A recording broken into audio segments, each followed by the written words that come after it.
All right, all right, all right. Go in the building. We are in the building. Let me get my round table in.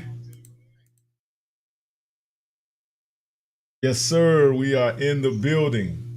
What's going on, bro? D? Can you hear me? I can hear you loud, man. We straight. We good. All right. Professor, can you hear me? Come on into the building if you can hear me. I can hear you. How are you today, sir?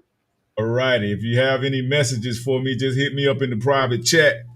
Let's make sure we turn the chat on. I was trying to get a hold of you because we were trying to we wanted to invite some ladies on, and my executive director, she agreed to join, but she didn't want a camera on because she's getting the stuff ready for school. You know how we might have to give women a pass sometime on this. I know we had made a house rule on that, but I would love for her to join and introduce her to the family. Is that okay? Absolutely. All Send me right. your email and I'll put her.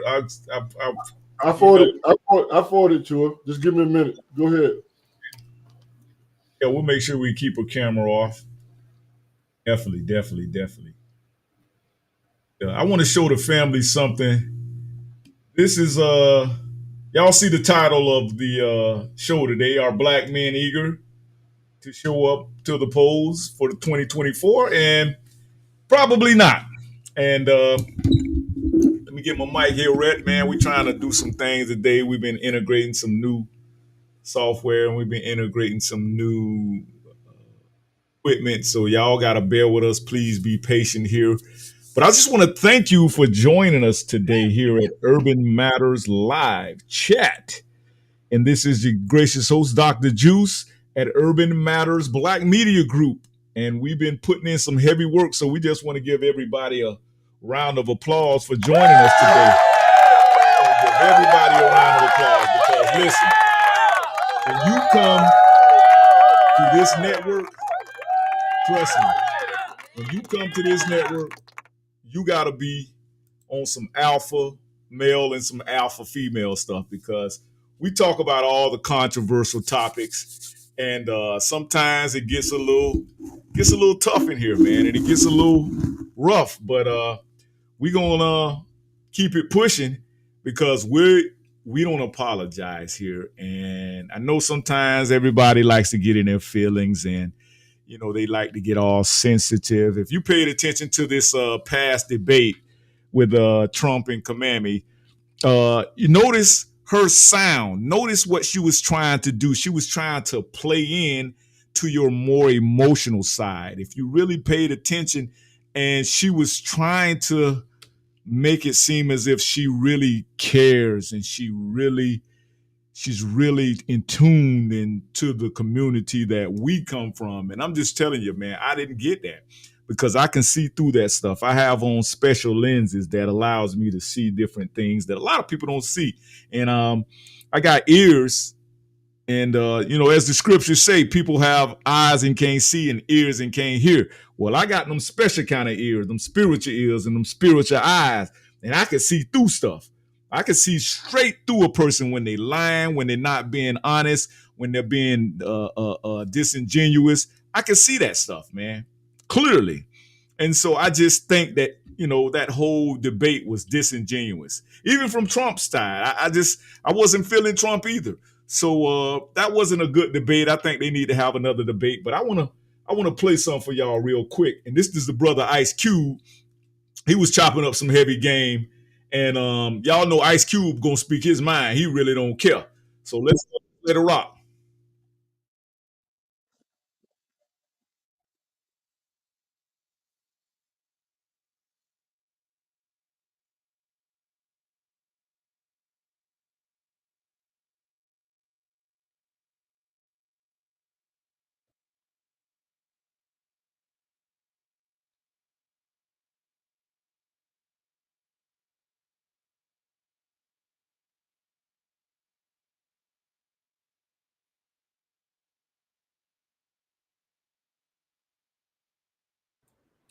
Hey, we can't hear that, Dr. Juice.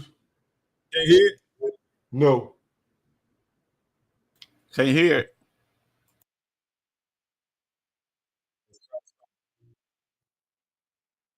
Okay. Try something different.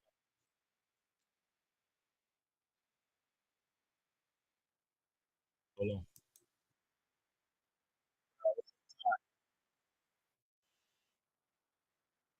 One more minute.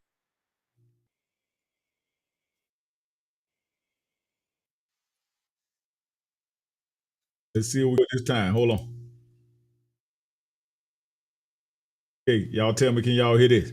Basically, so he said it back then, and they gave him a hard time. And then here we go. He's doing it again. Process. You don't vote just to vote. You vote because you're getting something or your community is getting something. So everybody that's telling you that, man, look at them and say, what are you getting? Because people that just want you to vote and not ask for nothing, people that's in power that want you to vote but don't want you to get anything or not asking for you to get anything economically, they suspect, straight up. Because a lot of people been in place for a long time and we ain't got shit.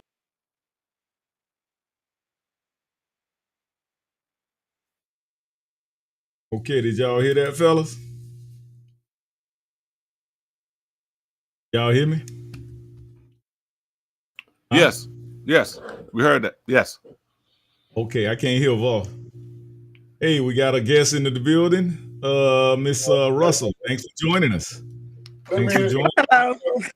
me introduce her, Dr. Juice. Yes, sir. So that's Miss Olivia Russell, and she's an Atlanta girl. We call her, we describe her as a Georgia peach, and she has a very, very impressive background. She's my executive director.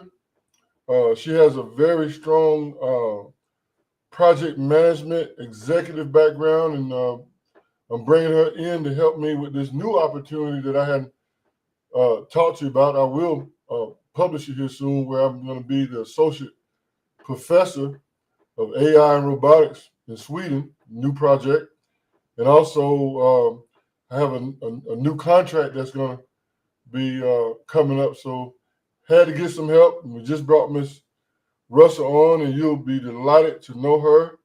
And again, she's a Georgia peach, and I'll let her talk about herself here for a minute. Happy Sunday, everyone. Thank you for the invitation. I was just made aware that we need to be on camera. So next time if I join, I'll make sure that I'm here. But it is such an honor to be invited by Dr. Vouse. Like he said, I'm a Georgia peach. I'll claim that. A lot of Awesome. extensive research and background in physics, math, project management, and transportation, education, and all those a few other things. But just an honor to be here with you all this evening. Great. It's awesome. Thank you for coming. Educated ladies to join us. I wish we had more participation, but hey, we're still new, and we're gonna take it one day at a time. How about that? Well, you know she got to be real tight if she's under the Voss Enterprise LLC platform, bro. She is the truth. Absolutely. I heard some good things mentioned about you a couple of weeks ago, and I was able and fortunate to check out your profile. But we want to definitely thank you for joining us, and definitely glad that the professor shared you with us, because he likes to try to keep all the special things to himself. Okay, we got our brother D2 with us. DP in the building. DP, you want to say some quick words to the family? I know you still kind of new to the platform, but we're getting you warmed up and we're getting you tuned up, and we're going to make sure you come into the building, and iron sharpens iron, as we all know. So thanks for joining us, bro. Chop it up with us real quick. Yes, sir, man. I'm getting ready to check everything out. We're going to see what we're going to do today. So our topic, what's our topic going to be today? The topic is why are Black men not motivated, and why are they not eager to participate in this 2024 election? And the ones that are, I've noticed that a lot of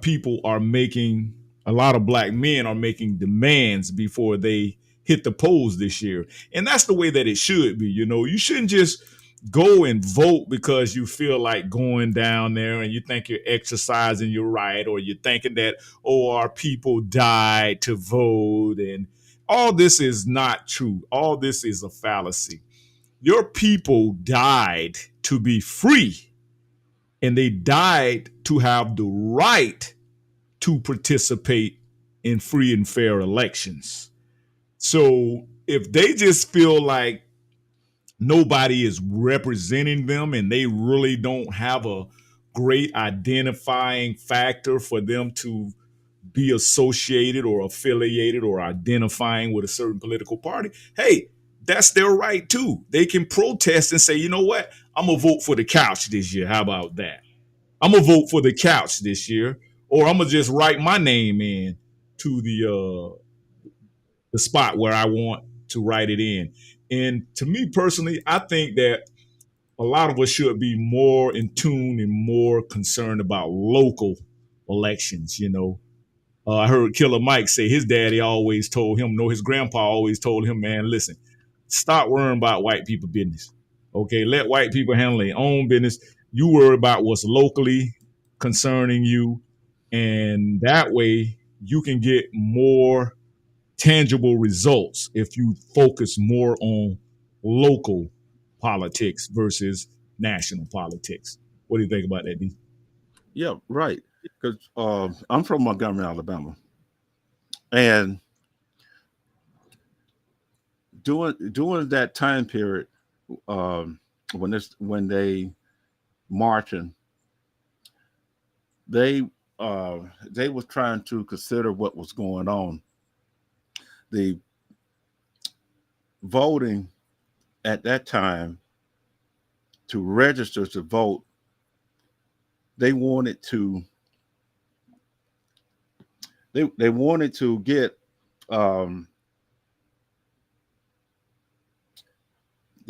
get people to see that they was getting locked up. And if you get registered, you was able to do jury duty. I don't know how they changed the register to vote, to go out here and vote for a political for a party. Our people back then, they wanted to register to get their people to do jury duty, so they won't so they'll have a fair trial. They weren't getting fair trial. It was just white jury. So you had to register to vote to serve on jury duty. And so that's what the voting thing was about. They didn't too much care about. Well, I can't say they didn't too much care about who was running for president and stuff. They wanted to register to protect the people from going to jail on bogus counts. So whoever changed that thought of that's what they did. They got the people programmed to change their thought about voting and not looking at jury duty.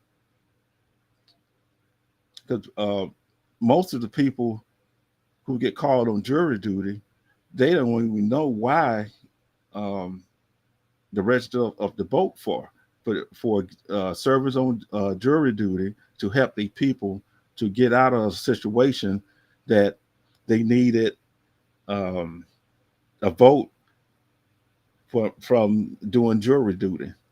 So you are saying that one of the political strategies and concerns of our people back in, what year are we talking about around this time? Maybe in the 60s, the 50s? 50s, 60s. Okay, 1950s to the 1960s. We were more concerned about justice and injustices that were being orchestrated against our loved ones or our ancestors back then, and our descendants from the 1950s through the 1960s.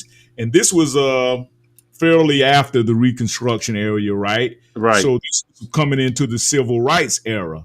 So we were more concerned about justice versus wasting our votes and wasting our time in elections about, and let me keep it 100 too now. Back then, we were Republicans. During this time, we were conservatives. Am I right? Right. If my memory serves me right, if my history serves me right, my Black history serves me right, we were conservatives and we were Republicans, and this was before the 1965 Civil Rights Bill. So that's what I don't understand, man. Like, where did we go wrong, and why did we not concern ourselves more with justices? Why are we not putting more of our people into the legal and the justice professional fields? And why are we not concerned? Why do we think we just have to vote? Why do we think that the Democrats own us? Why do we think that where did we go wrong? What changed to make us slaves to the Democrat plantation now? And we just out here voting for nothing now. And as you heard Ice Cube just say, you need to get tangibles for your vote. Why we don't understand that, buddy? Well,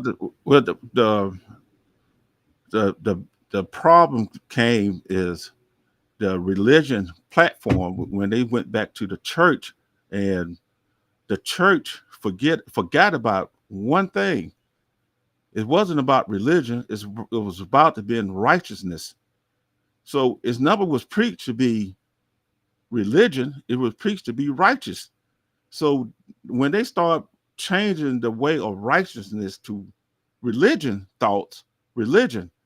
then they was able to mold the people's mind to do other things, not on the righteous thoughts of it, but on the path on religion. So anybody can have religion. Doctrinations, right. Right. So dogma came in. They allowed that. So now you don't have righteousness. They weren't teaching righteousness no more. That's the whole thing. A part of you start talking about being righteousness. They used to be taught to be righteous. because you saw what the evil people was doing. You seen they was doing evil to you. But when it comes to righteousness, they wasn't doing it. And So- I think that's what it is too, bro. Like, as you take the root of righteousness, and that means right, and we've lost the ability to do what's right. And now I think sometimes the church is kind of responsible for a lot of the behaviors now in our culture where they just kind of turn a blind eye to everything, and they say that, oh, well, I'm gonna just pray about it, or I'm gonna ask God for forgiveness. And I think forgiveness sometimes keeps righteousness out of the picture, because think about it. If I know, it's just like crime. If I know that I can continuously get away with crimes, or I can continuously get away with wrongdoing, then that just kind of just deletes righteousness out of the picture now. Because now I'm doing things because I know I can get away with it. I don't have any type of discipline now. I don't have self-discipline. And so I think we've been getting that indoctrination from the church, especially the black church. Right. Because now look at some of your religious leaders now. They got all types of filth and foolery going on in the temples. And I mean, you like some of our praise leaders, let's keep it about 100. They part of that alphabet community. So, it's just a lot of foolishness going on. And I think that's been making the flock go astray. Right, because if you start teaching righteousness, the people leave the church, and they're trying to keep the people in the church. So, not lucrative. It's not lucrative. Right. It's not economically feasible to keep preaching righteousness, because if everybody was doing right, then the church wouldn't make any type of revenue. I get it. Yeah, because they want ripper in the water. They want to throw a stone in the water, and so that's what been thrown to us. We've been thrown stones, rocks. Not no righteousness no more. So now everything just went blank. So they don't know how to. So because when you start looking at what was ordered to us from God, because you're hard to say from the Creator, because whoever read this stuff. Sorry about that, y'all. Oh, okay. You back now? Back. Let me get my screen back. Let's see. Right, we back in the game. Go ahead, D. Sorry about that. Okay. But yeah, man. I mean, let's go to why D getting his mind right there. We're gonna go to a couple of comments real quick before we bring Professor Boston. We got Mr. Hitman says Americans are desperate for Harris with every drop of genuine hope. Which Americans are you talking about, bro, Hitman? Cause I'm getting mixed messages on that one, bro, Hitman. But we'll come back to you. And then also, Mr. Hitman say, my hope is that Black Americans get their own political party and commit to the FUDU 24/7, 365. Let's do more than keep hope alive. Yeah, that's what Obama said, man. Hope and change and all of that, and we didn't get none of that. And he was kind of like the same thing we get now with Kamala. She's saying all this hope, and she's talking about I think that's what they said. That's what her slogan is, ain't it? Hope. Her slogan is hope for her campaign. And no, we don't need any more hope, bro, Hitman. We need tangibles. We need a bag. We need a check. You know what I'm saying? We kind of tired of the hope and the change and all these buzzwords and all these coded languages and symbolic victories. I think they just recently signed what's that holiday they just gave us, that new black holiday? What's it called? What did they call that new holiday we just got? Professor, help me out. What the name of that? Juneteenth. Yeah, man, come on. What, really? Juneteenth. A lot of people can't even tell you what Juneteenth was about. Tell me the actual thing that took place during Juneteenth. Like, what was really the whole schematic behind Juneteenth, and what happened, and where did it happen? And give me the state that literally it was founded in What orchestrated it? What state?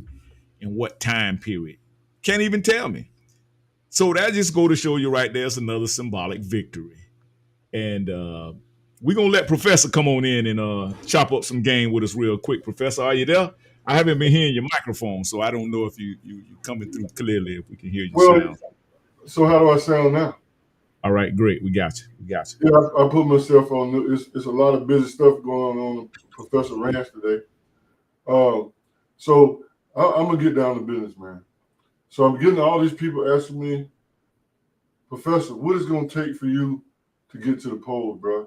You know, you've been telling everybody that you're public and protesting, and you know, what would it take to get you to the polls?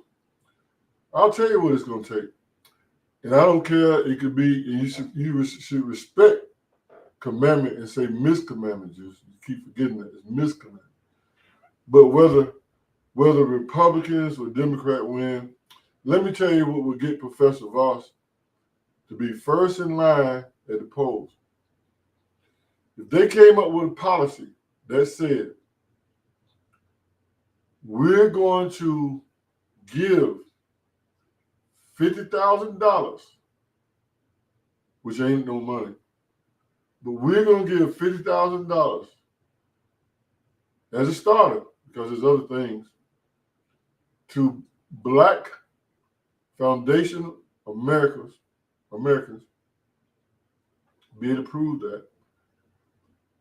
If they have an LLC, if they have a business bank account,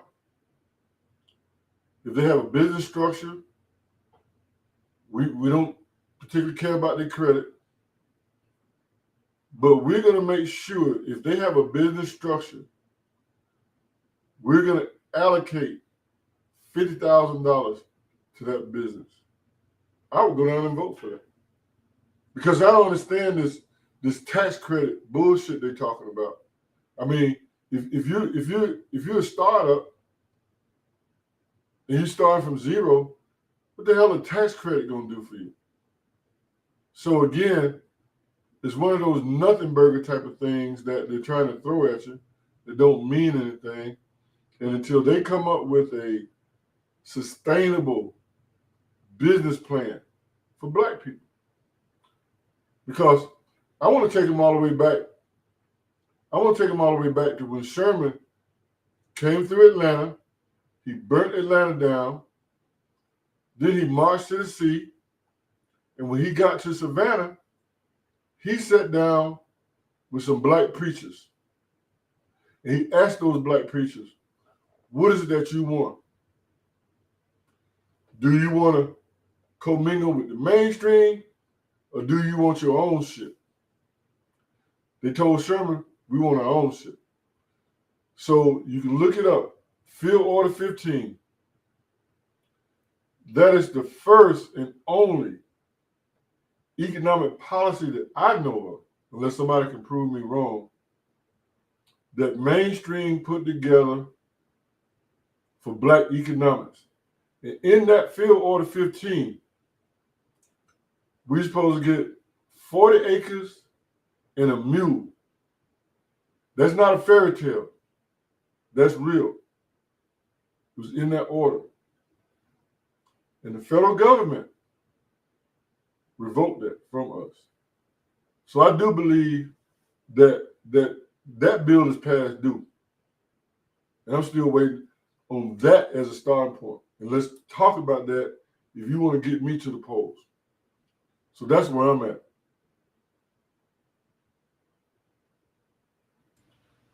Hey, Juice. He's gone. And I'm waiting on my lovely executive director says she's gonna at some point show her face as well. So so she might be put. You know how? There you go. Yeah, y'all. I was backstage. I heard everything you said, Professor. Go ahead, brother. Right. Well, can I say something real? You know, one thing what I learned that I know we was looking at the brother talking about hope. Power is in our words. Hope is not power to me. And our people, we fail weak with these weak words. Your words, your strength. Your word is your bond, and that was written many years ago. So our power was in our word, what we say. So if you don't have no say so, you don't have no power. And we forgot about that. So we stand up there. I hope Jesus come. I hope this will do. Ain't no power. You got to demand what you want. And when I look at other races out there, they ain't hoping. They out there getting it. We still sitting back. I hope, I do this. I hope that happen. It won't happen. It's your strength, who you are, the power within you to go out there and get it. And you have to use your words to get there. Your power's in your words. It's not in hope. It's not in all these old weak words that we've been taught. We've been taught weak words. The word we use is weak. So when I talk to some of these African women, I said, well, what you think about African men? You weak. The words, weak. So I'm listening and reading about hope. That's all I see. I hope we do this. I hope we do this. Man, that's nothing. It's nothing in hope. It's hope. There's nothing in it. There's no power in hope that you gave up. Oh, I hope that's going. There's no power. Man, let's go do. Let's do. There's no power in hope. Your words is your power. Your word is bond. That's what I got to say right now. Yes, sir. And like Professor says, hey, man, he's always on me. He's adamant about man. We gotta start pushing this technology, man. We gotta start pushing this cybersecurity, and we gotta start becoming data scientists, and we gotta become more informed when it comes to data. And he's absolutely right, because now, since he's been introducing me to all of these fields in data and digital transformation, I've been seeing so many commercials now. You know how it's like when you buy a car and you're riding down the road and you never noticed that car until you went and bought that car. And that's what I'm starting to see now with professors been introducing me to. I'm starting to see that this data is running everything. It's in every facet of our life. It's controlling, and it's literally the centerpiece of everything that's business nowadays. And y'all know, hey, I'm a business owner, so I love business ownership. I've been a business owner for about 15 years now, and I noticed that data is playing a big part in data and technology is playing a big part in business ownership and the movement and the business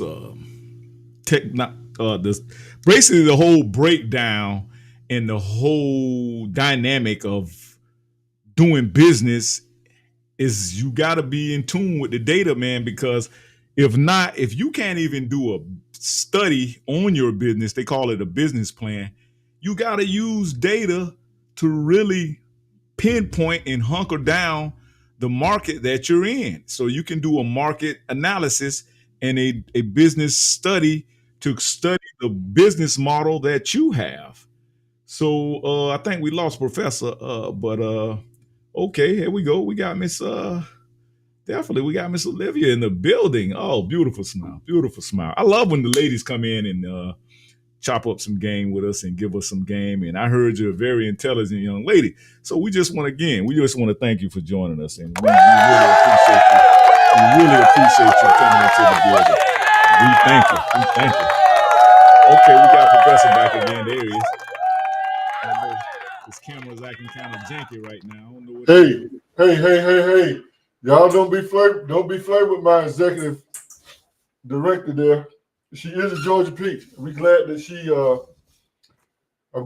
participated as well. And what I do under the Voss Enterprise platform, the reason why we're so lean and mean in what we do is that you must have your own business to be a part of this consortium that we have. And I wanted Ms. Russell to speak a little bit about her business.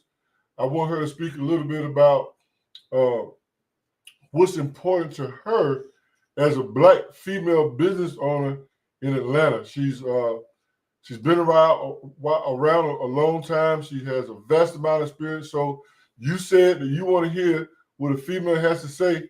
So let's listen to my executive director there. She's going to talk a little bit about why we brought her in and all the crazy stuff she's doing to help the professor out. All right. Okay. Well, I love that introduction again. Thank you all for, having me here. So there are a couple of things that I heard you say. One was what is going to bring me out to the poll, right? It is that we have to be conscientious of what's going on, right? While I'm working with Dr. Baus, one of the things that, I focused on as a business owner, as a leader in organizations, is making sure that we're bringing the next group behind us, that we're educating that group. And so it's really important. It's very key for us to make sure that we're in the latest trends, which are digital technology, right? Our organization does a lot of digital migrations for organizations, but these are organizations who can be disenfranchised if we're not looking at what the true population is. So why I'm voting is because I want to make sure that, my son is 9-year-old right now. You all are just older individuals who have experienced all of the different things. If we don't, we're going back 50 years, we're going back 100 years in the past. So working with digital transformations for organizations, but this is digital transformations for our organizations, right? Making sure that we're in engineering programs, making sure that we're getting the funding that everyone else is getting, making sure that we're at the table when we need to be is really important. And so that's why I'm a part of the collaboration. I don't know if I answered your question, but that's what I had. That's how Spirit moved me at the moment. Very well. Absolutely. Awesome. Absolutely. We thank you for that. Thank you for that, Miss Olivia. Let me play a real quick clip to kind of piggyback off Miss Olivia saying. Now, let me ask you one. So, kind of recap that again on for us, Miss Olivia, that the part about what's bringing you out to the polls. What do you want to see in this election as far as pretty much anchoring down on what you want to see out of your government, whether it be local or whether it be national? And what do you think, you being a sister in the Atlanta area, really needs? Now, not our wants, but what are our necessities, our needs, and do the younger generations impact the way that you understand your necessities? Because that's what I want to see. I want to see us more focused on the younger generation so that we get rid of these vicious cycles. Yeah, absolutely. From my experience, I've taught middle school. I've taught on the collegiate level, and again, supporting many of the programs, supporting Dr. Baus as we're going forward. But what I need to see personally is the funding. Again, I've been at tables where I'm a woman, so that makes me a minority, of course. I'm a Black woman, a minority, of course. And then, being shut out of that situation when funding is plentiful if you're of different, backgrounds. It would be different circle or group. Absolutely. Yes. Yeah. And that's what y'all, let me clarify what she just said. She said she wants to see some tangibles in return for her vote. So she's demanding. That's her demand. That's not her saying, I wish or I hope, like the gentleman said in the chat.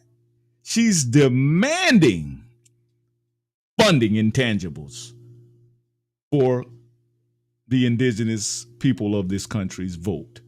So I absolutely agree with that. Let me play something that's going to really back up and solidify what you just said, Miss Olivia. So let me cue this in real quick, and y'all tell me what you think. Now, this sister here been raising hell. This sister here went to she went to, I think she went to Spelman up in Atlanta, and her name is Michaela Montgomery, but she's pretty much a Republican on the Republican side. So I want y'all to listen to this sister. This sister been dropping hot fire, and they've been trying to like censor her because they were like, wait a minute, you from Atlanta? You mean you from Atlanta? And you, wait a minute, sister, we never heard this before. Like, what? And she's a single mother. She fits all the criterias of what a lot of our sisters in the fight represent. But this sister been dropping some hot fire, and I want y'all to just check this out. They had her on Revolt TV, and this young lady named Teslyn Figaro, she's kind of like an independent type lady, but she has a big mouth, and she was trying to shut this sister down, Michaela Montgomery. But this sister was still standing in the paint with us. This sister was standing on her square. And this is what we need to see from our sisters. We need to see it's a breath of fresh air to me to just kind of see people voice something different, bringing something different to the table.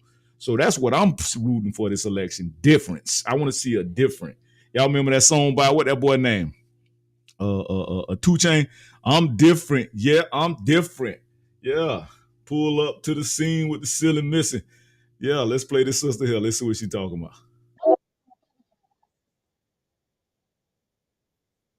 Important. And so when he's talking about, no, I'm just saying, because if we're being honest, if we're being real, it's a lot of black women in this room, right? And a lot of black women love rich men, right? So I hate to be the one to say it. I hate to be the one to say it. But in him saying, hey, you know, when you're rich, you can do whatever. You can just grab him by the pussy. Isn't that what the quote was? That is exactly what the quote was. Now, I'm sorry, but Jock, if you wanted to grab anybody in here by the pussy, none of these girls would tell you no. You don't have to. No. Hold on. Oh yeah, now everybody mad. Hold on. So you are gonna act like as a celebrity. Y'all pardon the language now. Pardon the language. This is for study purposes. So we're gonna definitely, and also this is on Revolt TV. I know a lot of y'all watch Revolt TV. Hold on, wait a minute, because now you disrespecting me. Y'all can't grab me by no pussy. Wait a minute, let's get you this. You and I have already made it clear that you and I don't succumb. No, but you said any black woman in here. Hold up. It's time for pause for the call. Let me clarify. Hold on, let's let John answer quickly. So, like I said, they really don't want the sister to really say anything. I'm gonna see if I can find some more of the footage on Instagram. So, but this sister, let me see. I got another clip right here. Let me see if I can find her on another clip when she was at the. I think this her right here at the. She was at the one of Trump's rallying at one of Trump's rallies. Let me see if I can play this sister again. I'm telling you, I just want to get y'all to show you a perspective how this sister be dropping some hot fire. Okay. And she's a very smart sister. My name is, a lot of you guys know me as a girl from Chick-fil-A, but I am so much more than that. Can y'all hear that? Nope. I know y'all can't hear it because I can't hear it. Not only do I serve as the CEO. That's what they do, man. See, this is what you call censoring. Let me make sure I got the volume up. Yeah, I got the volume. I have the volume up. Let's see if I can find another clip. I hear it just fine. I can hear it, Juice. We can hear it. We can hear it, Juice. Okay, hold on. Yeah. My bad. Let me go back. Let me go back here. Hold on. About that. Okay.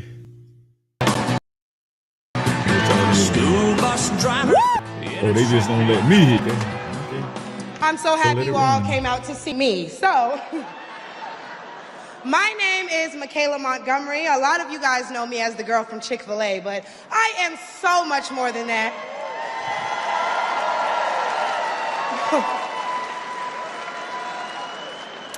Not only do I serve as the CEO of Conserve the Culture, I am also the state director for Blexit down here in Georgia. I'm a Fulton County coordinator for America First Works, and I'm also launching a podcast on the Patriots Prayer Network, so put some respect on my name.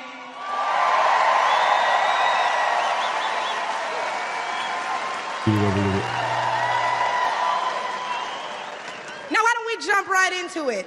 See, as a young single mother, I can tell y'all that rent is too damn high. I can tell you that as a young black. Let me just go ahead and give a disclaimer. Over here, we are totally unbiased. So, but this is where the truth matters, and facts matter. So I'm a fact checker. So I give you both sides of the perspective, and I'm not. Y'all know I don't care about. I'm what they call apolitical. I'm really not voting for neither party. But a lot of people think when I show you the Trump side of things or the Republican side of things, which we were back in the 50s and 60s, Martin Luther King was a Republican. People, oh, Juice, you a Trump supporter. So I just want to do a disclaimer. Hey, you can think what you want to think. I'm a truth supporter. Remember that at the end of the day. Voter groceries are too damn high. And as an American citizen, period, seniors like my parents should never have to choose between medicine or food. It should never be the quality of life versus the quantity of life. And I don't want to hear, oh, but we capped the price of insulin and lowered the price of all these medicines. Yeah, but you raised the price of everything else, so it's about time to start telling the truth to Americans and let them know exactly what they're signing up for if they want to vote for Kamala Harris. We need to vote based on facts and not feelings. See, under Harris and Biden, the average Georgia household is losing $1,060 per month, and inflation is at 21.4%. And due to the war on energy, average gas prices have reached record highs for the state. We also did a poll, and 80% of us black Americans are not happy with the current state of the economy, so I'm going to need 80% of y'all to vote accordingly in November. They love me, they really love me. The left wants you to get in your feelings about things that have been said.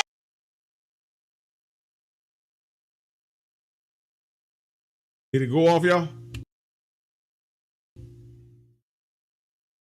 Yes. Oh, it went off. Man, they tripping on me today, man. They really tripping on me, man. Hold on, let me see if I can get that thing. Y'all pardon me, man. We still trying to figure this software out, so y'all got to take our mistakes with love, please. See if I want to see if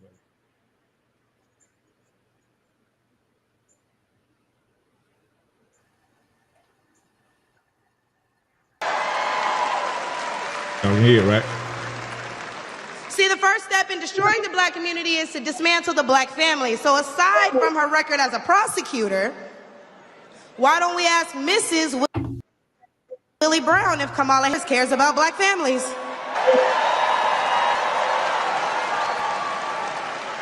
I wonder if Mrs. Willie Brown, a black woman, is also with her.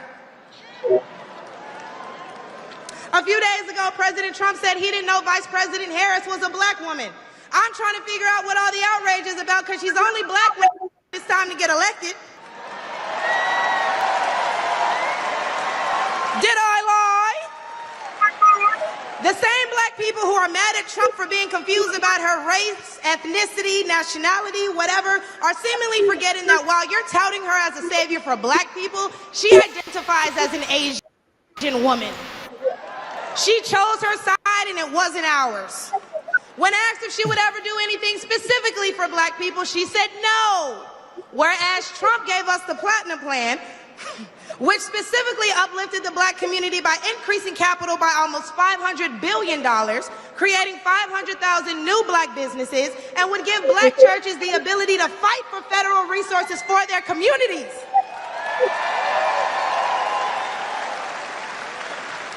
And why are we acting like strong borders aren't a thing literally everywhere else in the world? Since when has being patriotic been a crime? See, a few weeks ago at the debate, Trump mentioned black jobs. And a lot of people got in an uproar as if they didn't know what he meant. Well, we go to the polls and cast our black vote. We go to the stores and spend our black dollar. We live in our black community, but for whatever reason, we draw the line at a black job. Oh, but don't wait, because if you're wondering what a black job is, please, I encourage you all to drive through Atlanta at all these beautiful black-owned businesses and check and see who works there. Probably a black person working for a black entrepreneur, recycling the black dollar, creating black generational wealth.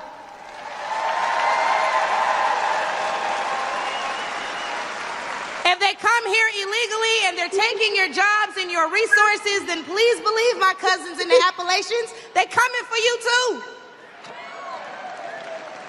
And y'all know Kamala Harris has yet to say Laken Riley's name.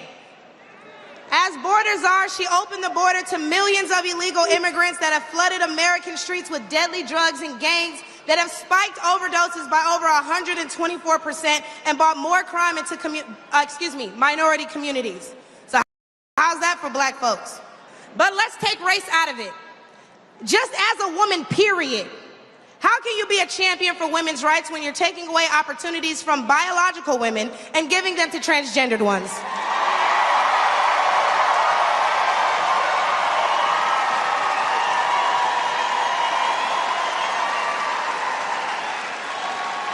I'll wait, y'all, because I wasn't done. See, how can you promote equity for women and you're allowing men to play in women's sports?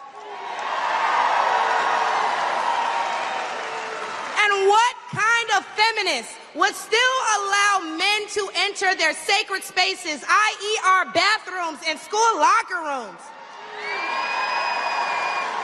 Do I even need to mention the opening ceremony at the Olympics? Or the fact that Angela Carini was forced to fight a man and told us that she's never been punched so hard in her life. We cannot allow dangerous liberals who think things like this are okay into the White House, because my daughter will not be fighting a man at her wrestling match.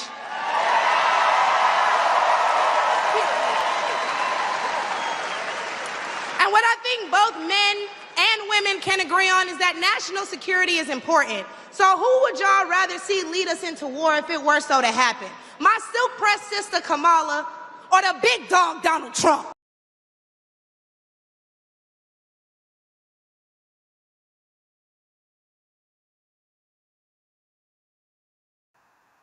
It's too deep, bro. People ain't ready for it. People ain't ready for it. I play that on another show. That sister got another 20 minutes. I'm talking about she would just lighten it up and listen. Yes. Huh? They not.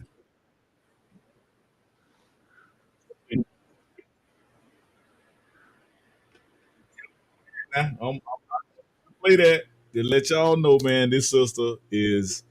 There's some sisters out here that's really standing up for what's righteous and what's not. You cannot be now. You pick who you want to pick, because I'm not here to tell you who to vote for, but I will tell you who not to vote for, and that's this whole liberal movement.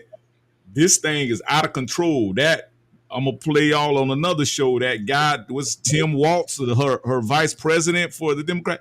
He puts tampons. He put it a law up in. I think he's from Minnesota. He used to be one of the senators in Minnesota or mayors or something. He required it be law to put tampons in the boys' bathroom. Now, if I'm lying, look it up. If I'm lying, look it up. I don't like to lie. I like to drop facts on this channel. Why do boys need tampons in their bathroom? Can y'all answer that for me, please? Somebody answer that for me. Why do men need tampons in their bathroom? I guess they play with them, Dr. Juice. I don't know. They play with tampons. What the hell? I don't know. Maybe they use them when the toilet paper, when they run out of time. I don't know, man. I'm not for even go there. All right. Y'all, let's run it. Let's run it. So what's next? What's next on the agenda? So listen, this is a rare moment for us. I want a female. So if she's not shy about what she want to say, that's why we bring in this platform. So allow her to say whatever she wants to say. Say what you got to say, Miss Olivia. I don't want to sidetrack you. Oh, no. Don't let me I'm not. sidetrack you. Look, it takes a lot to get me sidetracked. So no sidetracking.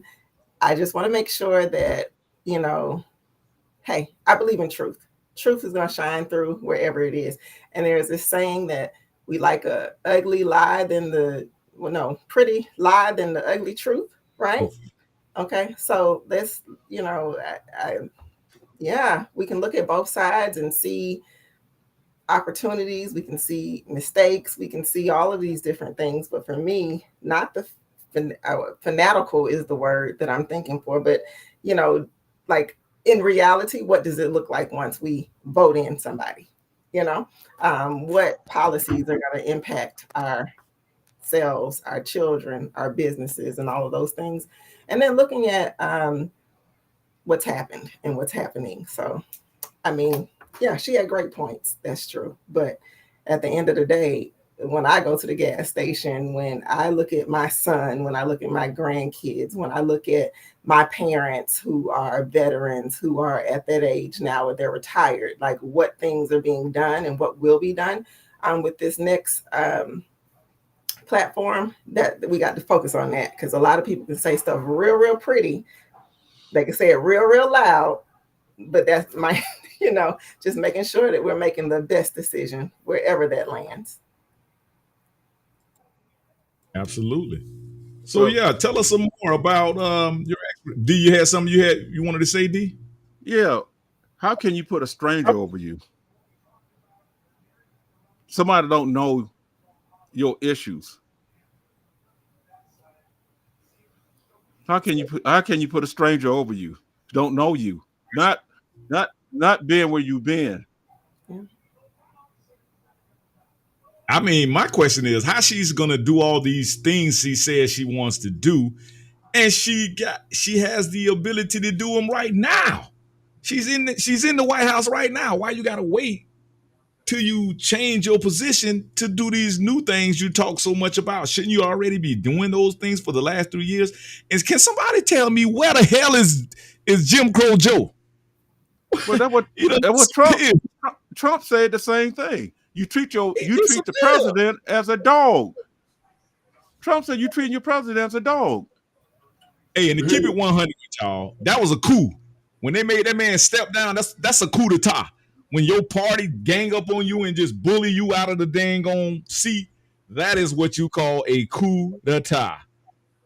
That's what that was. I don't know if anybody was paying attention. For the people in the back, hello, that was a coup d'etat that just been implemented. And you're gonna go along with the coup d'etat? Man, miss me. I'm done, man. So right now, we don't even have a president. We don't have a president. We don't have a president. What I was going to say again, and you know, we agree, we disagree, but I hope that we can move toward discussing what type of, and I've said this 100 times, okay, but how do we focus on self-help, innovative solutions for ourselves? Self-sustainability. Yes, sir. Right, because what I'm saying is, for me, and the way I think, I mean, it's almost like talking about football, you know, the Raiders or the Cowboys and all this kind. I mean, they're not my team. My team is the Black community, because at the end of the day, based on the trends that I'm seeing, you're gonna be forced to deal with each other. You're gonna be forced to. After this election, and this is just my prediction, there's going to be, no matter who wins, whether Republicans win, there's going to be a backlash. If the Democrat wins, there's going to be a backlash, right? And my question is, how are you going to survive as a people? How are you going to survive that backlash? How are you going to survive? What are you going to do to survive? After November, you only got, 50-some days? So I can tell you what's going to happen. It happens every year. This is why I sell firewood. All summer long, I'm talking about Black people. They're grilling and chilling. And the reason why I know they grilling and chilling is because they buy firewood from me to grill and chill. But come December, and you mark my word, come December, people gonna be crying, they're gonna be shouting, they're gonna be hollering about evictions, repossessions, foreclosures. Mark my word. But right now, everybody chilling, everybody grilling. I got folk gonna come by here today and buy some firewood. They're gonna barbecue. Watch what happens at the end of the month. So I want to focus on how do we create innovative solutions for ourselves. And I want to say hello again to my dear brother, Mark, Ohio Street, honorary across the highway. Highway, across the highway, boy. Introduce him to my lovely. I almost had to send the police to go find him, y'all. Hey, brother Mark, you gonna like this young lady right here, brother Mark. I'm glad you showed up. Y'all introduce each other, Miss Russell. Let me see. I got background noise. I gotta shut something down. You'll be a little bit better now, bro, Mark. You're a little bit better. Okay. I had my phone on for a little bit. Maybe that's what done it. But I'll introduce first, I guess. I'm the fabulous Mark E. I'm from Lake Wales. Same home as the fruit picker, Professor Voss, and Dr. Juice. We basically grew up together, but apart because we are from three different little times in our same city. And I've attended many universities and whatnot, and I'm been black first for a long time. I've been in several cities trying to do things to help my people, and now I'm trying to come up with something for the nucleus of it all, and that's Lake Wales, where everything started. So Dr. Juice and I, we've been chopping it up for a while. Professor Voss, when he first thought about doing his paper or his thing, he gave me a call, and I told him I had somebody in mind, and God just put him and Dr. Juice together. Before I spoke with Dr. Juice, but I didn't link them up. They linked up together. So we're trying to make some things happen, and we got some wonderful intervention going on. And I just look forward to what the Most High have in store for us. Thank you for that, bro, Mark. Thank you for that. Definitely, me and bro Mark, we've been definitely chopping it up for a long time. We kind of part of that community, Miss Olivia, that a lot of people kind of are hesitant to delve into. We get real heavy and controversial about a lot of different subject matters that, goofy people probably won't try to delve into. But one thing about us, we're business owners, and that's kind of where all of us kind of meet in the middle, because we love doing business and we love networking together. And like Brother Mark, he's been a business owner for about 30 years. Professor, of course, he's been in business for 30 odd years. And our brother D, he's an engineer. He's in electrical engineering. So he's definitely a vital new dynamic that we're bringing to the table. Me personally, I'm experienced in new construction, HVAC, that's heating, ventilation, and AC. I'm more of a hands-on guy, and I'm heavy. I have a little bit of electrical mechanical skills, and I'm more so trying. Look at them hands. Yeah, Lee boy. Hey, my man. Transmission in. Transmission. So yeah, that's what we're trying to bring to the table, and that's what we're trying to introduce to our young men. Because think about it.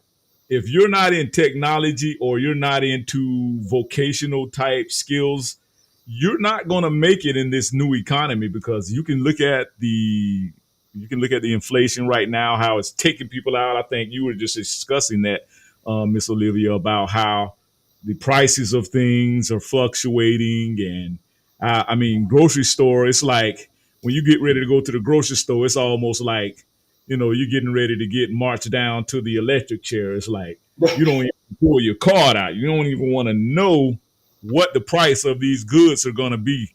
And God forbid you have to get some type of services now that require you having to get some products ordered in. And have y'all been noticing too, like, say, for instance, if your car goes out or you have an appliance in your home that breaks down, the service guy, he'll come in, he'll charge you a service charge, but he'll be like, you know what? We're gonna have to order that, ma'am. It'll probably be in a week. It's on back order. It's a lot of goods and services that are not moving now. And y'all remember during the pandemic when the shipping lanes and the shipping docks and all of that stuff shut down? It's like people just, man, we have like amnesia now, man. We don't remember what we just went through. And see, that's the witchcraft of it all, man. These people literally like were forcing you to go and get these jabs. And some people, jobs, they held them as ransom over their head. Say, hey, if you don't go get this thing, I'm going to take your job from you. Guess what? So that right there alone should be a reason why you should be practicing group economics. That's what we try to practice here. Group economics, Black economics, self-sustainability economics. That's why we try to practice and teach that here, because say, for instance, God forbid, we go through another plandemic. I call it the plandemic, not the pandemic, the plandemic. And that thing came in and then it went away just like that. And everybody was like, okay, let's go back to acting goofy again. Hey, turn up. Let me get on a cruise. Let me go catch some flights. I'm going to get flued out. What? Man, did you just see what we just went through? You should be strategizing right now, planning and preparing for the next one, because trust me, that was a test run. The next one going to be for real. I digress. Miss Russ. Yeah, so you must have saw me shaking my head, but in agreement also. So that's what I was saying, the fanatical fanaticism. I don't know the right word, but you get what I'm saying, right? At the end of the day, what does that look like? Because there's a lot of things that we're not remembering that happened that weren't even 2 years ago, that are happening this week, that are happening tomorrow. So, hey, you just said a very important thing. I've worked for multiple government agencies. I've seen what it looks like on both sides, right? I've seen what it looks like for those who win regardless, right? Then I live, I grew up in the neighborhood, and who I advocate for in business is those who, hey, we have to go to the different schools, but technology is the way, right? We have to make sure that we're aware of what those opportunities are and make sure that we're going to be in alignment. And I like what you said about this group type of business and support and understanding the importance of that. That is paramount, right? Those opportunities for each other. Yeah, what you said is amazing. It's true. Let's do it. And you know what, Miss Olivia, if I was on here talking about, the Tampa Bay Buccaneers, my timeline will be flooded right now. You know what I'm saying? Yeah. It'll be, oh man, people will be trying to get into the chat and they'll be like, oh, Jules, let me know. Oh yeah, man, I want to talk about Michael Jordan, man. Who the GOAT? Michael Jordan or LeBron? Who you think the GOAT, Jules? And I'm telling you, and I hate to say this about my family, man, but we are some of the most goofball type people on the face of the earth, and then we always complaining. Why stop complaining? If you're not coming to a platform like Urban Matters Black Media Group or Urban Matters Matter Live Chat and saying, hey, Juice, I want to come to you with some innovative ideas. I want to, hey, what do you think about this, Juice? Come on, let's swap out some economic strategies and this economic empowerment strategies. You know what I'm saying, bro, Mark? Yes. Go ahead, bro, Mark. I already know you're finna drop some heavy fire. Go ahead. No, it's you serious, you truthful, because the problem for me is we know all the stats for LeBron, and we can talk about him for days. Same thing with Michael Jordan, and we can go on and on with athletes and whatnot. We can talk about them, we can argue about them, but what good does that do us? That does us absolutely zero good. We need to be focused on what's going to help us in our community. You know, these jobs that they gave us after the civil rights movement, only thing they done was pacify us. And they've been constantly pacifying us with stuff. You know, when they first landed on these shores, they had shiny little trinkets to give us so we can go, ooh, ah. But that little trinket wasn't nothing but maybe, I'm just saying something, a cigarette lighter or something like that, something real simple. But it's because we didn't see it and because it was new to us, now we want to go ooh and ah. And they still use those same tactics with us today. And that's what's scary. And we still allow them to work today. We got to stop with that because God blessed us with a special mind, and we got to start using it and stop falling for every hook, line, and sinker out there, and start planning. Our opponents plan 20 years ahead. We plan for the next day. We got to stop. We got to move forward. Like Professor Voss said, we got to start putting some things in action that's going to help us.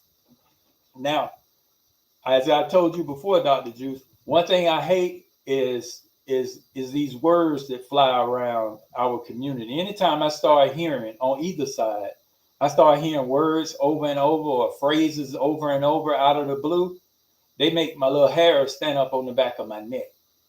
Stuff like generational wealth. You know, we didn't start saying that until a couple of years ago.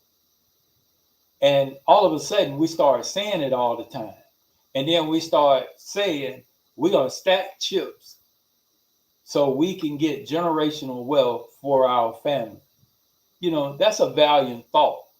But, you know, a lot more go into establishing generational wealth than you stacking chips or you planning with a bunch of financial tools, because the only way you can have generational wealth is if your generations are involved in it. I'll give you an example. Donald Trump, any of those rich ones, you see their entire family there, and they're active. They can take the helm at any time. Yep. But what we seem to choose to do is, instead of actively involving our generations like Professor Voss does, we tend to say, oh, I'm going to let little Johnny follow his dreams. Guess what? Your generational wealth basically is just money that you done saved up in your war chest. It's going to be spun up in less than a year when you go. And bro Mark, let me speaking of Professor Voss and what you just said about generational wealth, Professor, like, and you see the question I got up there now. How do we use the technology and the data about our communities, like bro Mark was saying, little Johnny, and creating these economic solutions?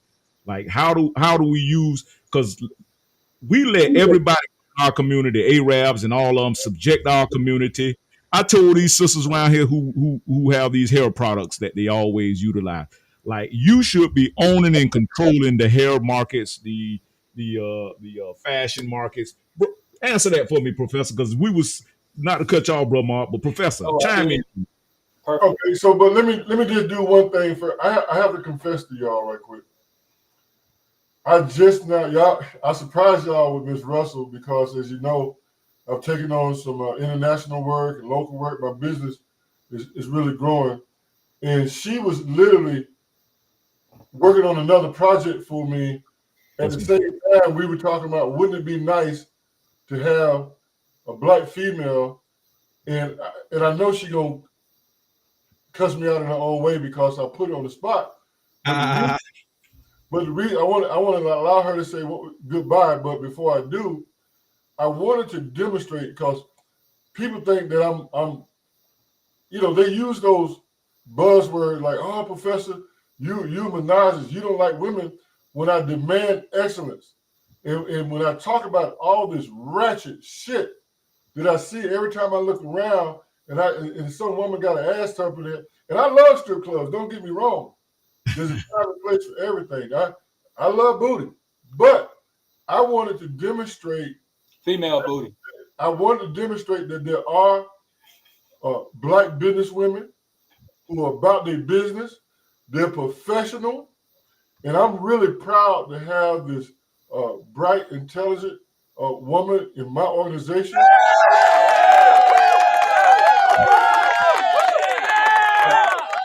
I know her people. She comes from a very solid background.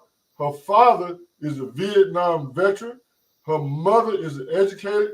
She comes from excellent stock. So I got to let her go because I had her working on one thing, and she said, I'm all over the place. So let her say one more thing, and then I'll answer your question, Dr. Juice. Go ahead. It's on you, Russell. Yeah, so appreciating the opportunity again to be here. You start talking about something, I gotta go. I do, but this data, technology in our communities and what we can do, that's one of my passion topics. So I'm sure you all will have me on again. Thank you for the opportunity. You all have an amazing evening. All right, you too. Okay. Thank you. So Dr. Juice. Sir. So what Voss and Peters are doing, of course, is bringing resources like Ms. Russell. And if you heard her last words, she didn't really want to go, but I got her doing some other stuff for overseas. But listen to what she said. She was an educator. She's passionate about technology. She's passionate about data. We need to bring more people in our organizations like that because, we can't do it all by ourselves, right? We have to educate our own. We have to teach our own. So I want to demonstrate to you all, who are my business partners, the type of resources that I'm bringing under the Voss Enterprise platform to make my business contribution to the community. You can expect some wonderful things. Now, to answer your question, Dr. Juice, like I said before, we need to let these white folks fight their own battle. I got a lot of white people who are my friends. Some of my best friends are white, but I let them handle their own business. And what we're going to have to do, but I get a lot. Let me just say this, just in case my white friends listen to me. I get a lot of support from white folks too. White people, what I love about them, my white friends, they don't really want to be seen. They support me, they watch me, but they understand business. And they say, Gary, whatever we can do to support you in your effort. Because when you think about it, white people are human too. And when you begging, nobody wants a beggar. Nobody wants a beggar. But if you do real business, anybody in the world will do business with you. If you make yourself attractive monetarily, I do business with all kind of people because from a business perspective, from an economic perspective, I'm attractive. So now, to answer your question, Dr. Juice, we're going to have to create an appetite in our community for technology. You're going to have a hard time with people my age. I'm older than y'all. Keep reminding y'all of that. And I keep reminding you that your generation and the generation ahead of you, y'all consume, because of technology, you consume information at a much higher rate than my generation. That's not to put my generation down by any means, but I want to say to our educational background, we didn't have this wonderful technology that we have today. I was explaining to a group this week that the best technology that I had when I went to Lake Wells High School it wasn't even an electric typewriter. It was a manual typewriter. Imagine that. We had a man. So what I'm saying is, and most of my boys, the people that that's there, They didn't get that education. They didn't get that education. In fact, racism was so bad back then. Now I analyze it. They put the black folks in special ed. They had a class. I don't know if they still have it now, but I remember growing up, they had a big class called agriculture, where they had a whole bunch of black kids call themselves teaching agriculture, but you know what they did? They were the so-called troublemakers, if you will. They took them out in the groves and let them drink and smoke weed and get high. That's what agriculture was about when I was growing up. So they would take those students who was going to do that anyway on campus. They took them out to sign them up for agriculture, let them go out in the grove and party. And then the rest of us who would kind of behave halfway, they let us kind of hang around the main population. I was a class clown. I should have been taking advanced English. I should have been taking advanced math. I should have been taking all of those courses. But I was a clown. When I should have been studying history, Miss Marilyn Smith, rest her soul. I apologized to that lady before she died. I begged her for forgiveness for being a class clown in her history class before she died. So what I'm saying is, if it wasn't for the black teacher who refused to let me sit in the back of the class the whole semester, the body to booty watch, I wouldn't be where I am now today. So what I'm saying, and that's it, Professor.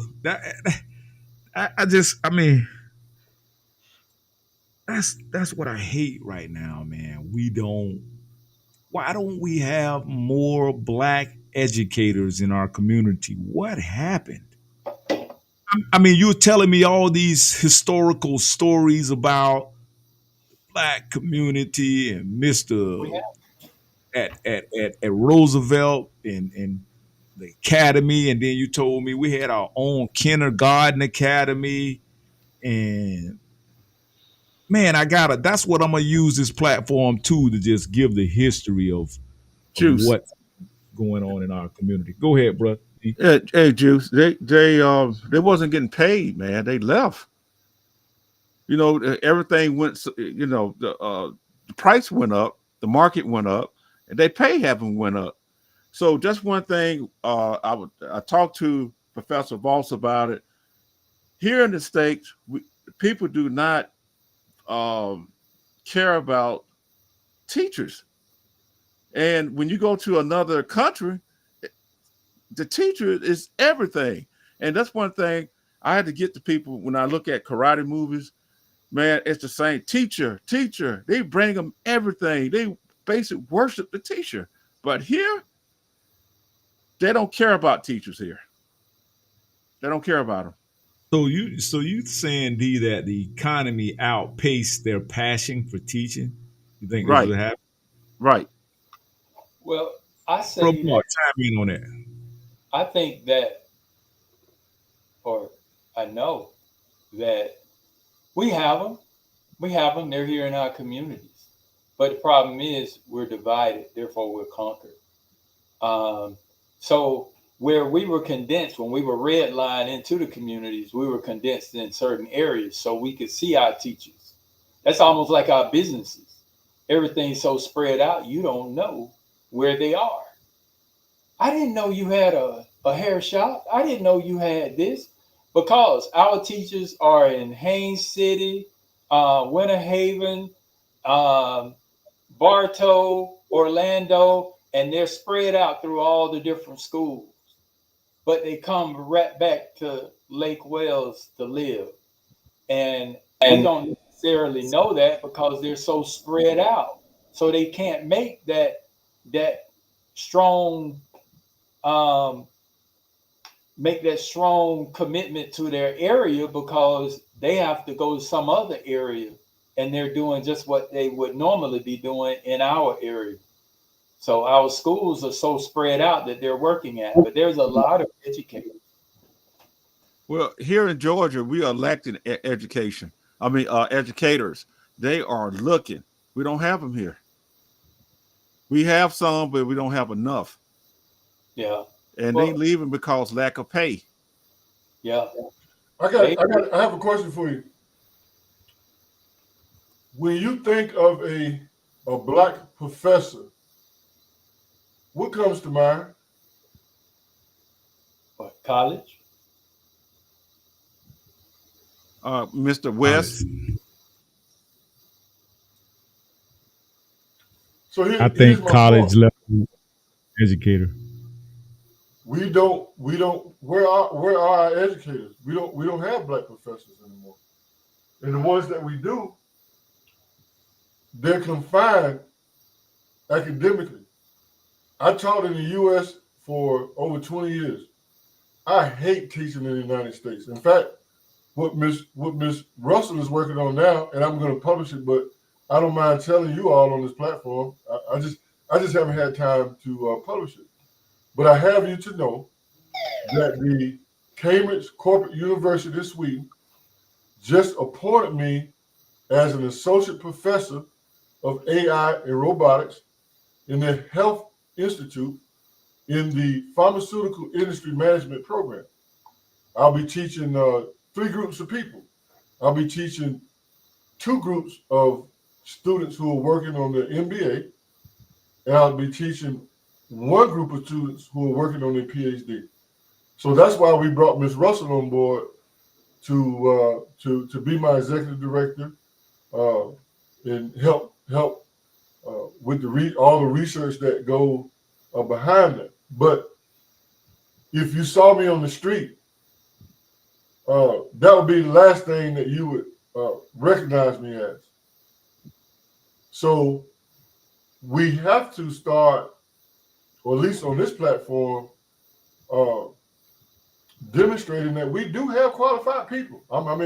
Professor is not my nickname. And we're going to have to build, we're going to have to use our own resources, like I talked to you before about that. You have underutilized churches. You got underutilized human resources in your community. And I refuse to be underutilized when there's a demand for education in our community. And there was a time in Lake Wells where educators had a high esteem. I could start calling names right now. And people would give reverence to Mr. Brody, Mr. Batson, Miss Isles, Miss Musselton, Miss Howell.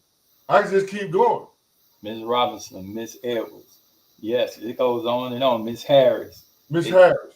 Yeah. See? I mean, Miss You see Smith. that? right. Smith. Yeah. Miss Smith. Yeah, Miss Kirkland. Miss It goes- Kirkland.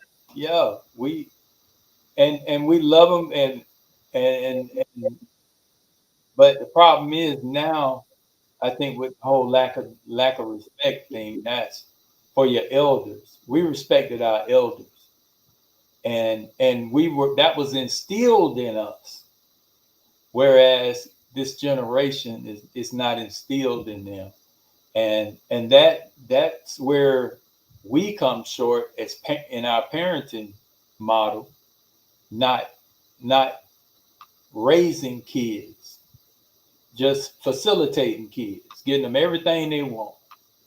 And I asked Dr. Juice this. You gentlemen could probably answer this for me.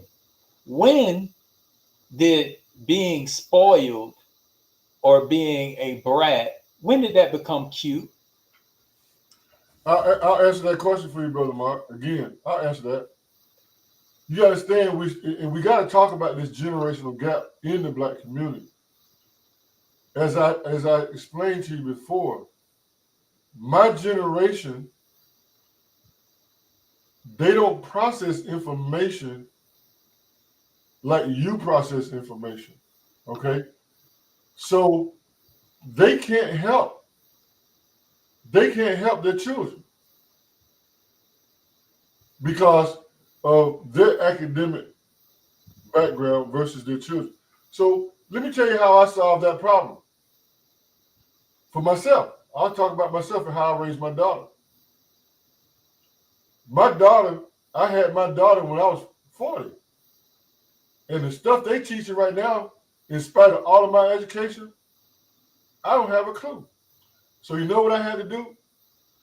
By the time my daughter got to 4th grade, I had to put the responsibility of learning on the child. So I've never sat down there with my child, okay, we're going to do homework and all this. Because first of all, I didn't know what the hell she was doing. But it's 2 things that I did. I made sure that I had a presence at the school. They knew that I was that parent. And I also put the responsibility on my daughter for her education. My daughter my daughter graduated from Spelman. My daughter graduated from Emory. She paid for it, not me. Because the lawyers and the child support people had all my money. So that was yet another strategy that I knew I had to have in terms of my daughter academics. I had to put the burden of academics on her because I didn't know what the hell it is that she was learning. And certainly by the time she got to middle school, I didn't have a clue. But she was topping on her class with math and English because I put the burden and the accountability. Listen to the words that I'm using that's real foreign in your families in the Black community. Responsibility, accountability, critical thinking. You got to hold your children responsible. The reason why everything is cute, Brother Mark, is because those people don't have what I call the academic strategy and the tactical wherewithal to manage the children. And I'll say this, and I'm going to land right here. You can't be shopping till you drop all over the place. You can't be eating everything that moves. You can't be riding on 24s all the time, hanging out, because you're neglecting your children. And there's a lot of neglect in our community, and the data speaks to that. Anybody can go to the Polk County School Board and look at academic performance, and you'll clearly see that Black folks are on the bottom. And I indict those parents for neglect, child neglect. So start there, Dr. Juice. Man, listen. Black people don't care nothing about being on the bottom. They can't. It can't be because they finna go right back out and do the same thing that they did in 2020. And I know, Professor, you say, true, man, I have to keep hunkering down on this, bro. I have to keep banging and banging and banging and banging and banging until we get it. Because guess what? My oldest grandchild is 6 years old. My middle grandchild, she's 4 years old. And my baby grandchild, she is 7 months old.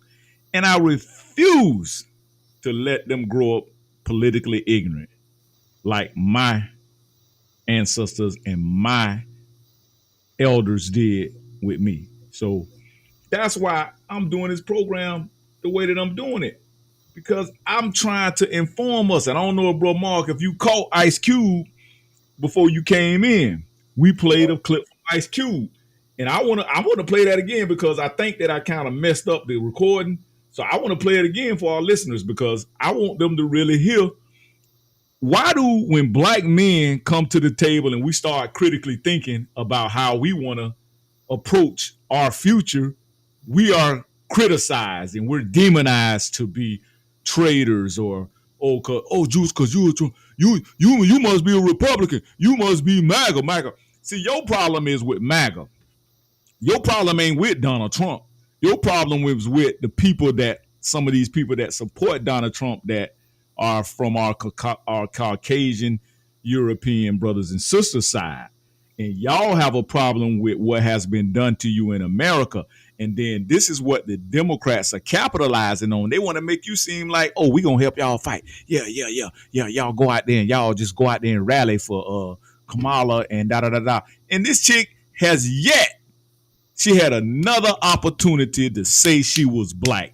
and she still didn't do it. Not that it matters, but let me tell you something, bro. I don't know no sister in my circles who would give up the opportunity when somebody challenged their blackness or challenged their sisterhood, they're not gonna come off the chain and be like, hold up, man, what you talking about? I'm gonna show you how black I am, da da da da. And then that neck go to rolling and da da da da da da da. And they start lighting your ass up. You know what I'm saying? So, bro, Mark, I don't know if you was able to hear it. Ice Cube break down what your vote and how your vote's supposed to go down. So I want to play that real quick for Bro Mark and some of the listeners probably coming in on the back end of this. I just want to show y'all. And let me tell y'all, I had a lame come on my damn post the other day.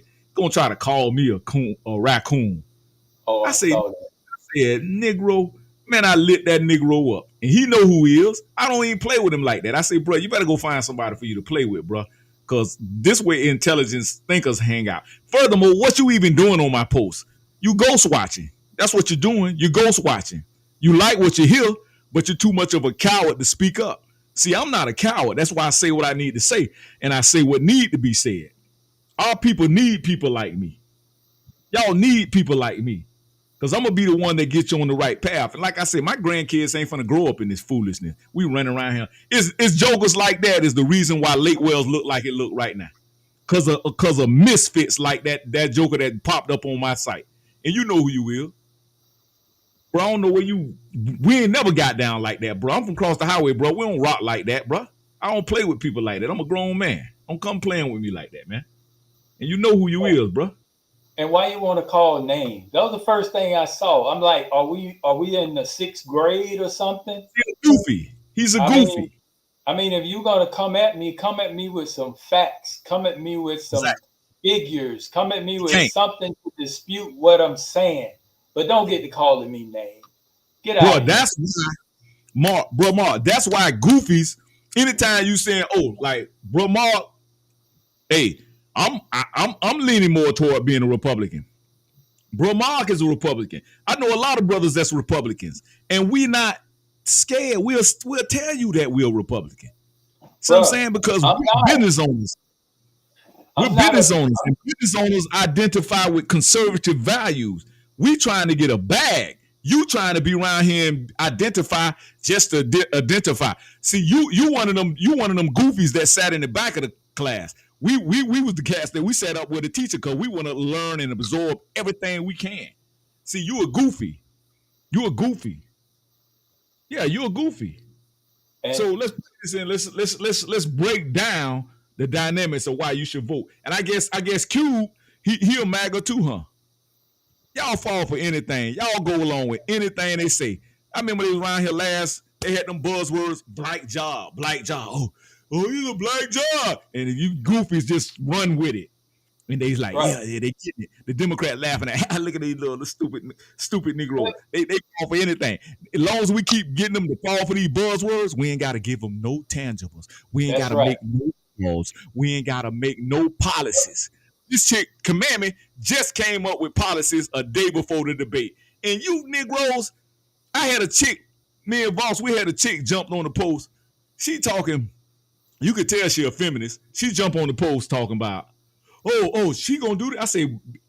I say, Trick, what policies are you vote? What do you like? Oh, I like the 25,000, and I like the 50,000 for the homeowners, and I like the 50,000 for the business owner. She probably ain't even a business owner.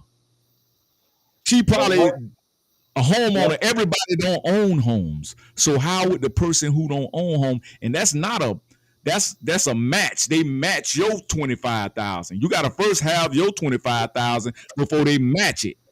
They're not just going to give you 25,000 because you want a home. You got to have something to bring to the table. And let me just jump that. Hold on, Juice. Let Bro Mark chime in. I'm trying to say something first. Let Bro Mark chime in real quick. Oh, okay. Make it quick, Bro Mark. Yeah, it'll be real quick. And one thing you got to do, you got to pay attention and read. Anytime they claim they're giving you something, it's a little trick to it. It's a catch-22, correct? Right. They don't just give you nothing. Go ahead on, Brother Bob. Go on, Professor.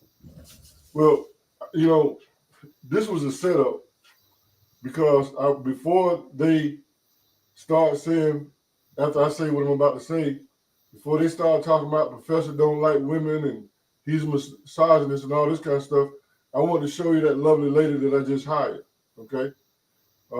I want to show that there are black women who do have class, who are educated, who own their businesses. Now, that female, if you want to call her that, who said all of that, Dr. Juice, let me explain that type. And I hope that we can change this narrative. And men need to tell women this. They need to hear this because they're not hearing this from men, okay? I'm a man telling you this, okay? First of all, to our females, bro, you got to have some, you see, this party that they're following, this narrative that they're following, it has no discipline to it. We don't have discipline with our females. We don't have discipline with our males. But I want to talk about the females right now because they're the ones so-called supposed to be raising the children. They getting the child support money and all of this kind of stuff. You can't go around as soon as money come in the front door, you're taking it out the back door. You have no discipline. Every time you want to go around, you're eating up everything. You're not managing your life. You're not managing your weight. You have no discipline. You're not disciplining your kids. Your children are in these public schools, reigning terror. I have a graph right here where black children are at the top of violence. I know that we got white boys shooting up the school and killing people. I get that too. But what we're doing is an everyday thing because the mama is not disciplined. These women are leaving the men's now because they're not going for this commandment stuff and all this. You can do anything you want to do. Your boy can wear a dress. Your daughter can go act like a man. All this, there's no discipline. Without discipline, there's no values. Where's your value? Where's your value? Why every time you gotta come on social media looking like a grizzly bear? Where's your pride? Yeah, because what they're doing, Professor, they glorifying dysfunction. This party that we are supposed to identify with by default and just by automatic, like by saying, oh, you ain't black if you don't vote for me. They glorify dysfunction.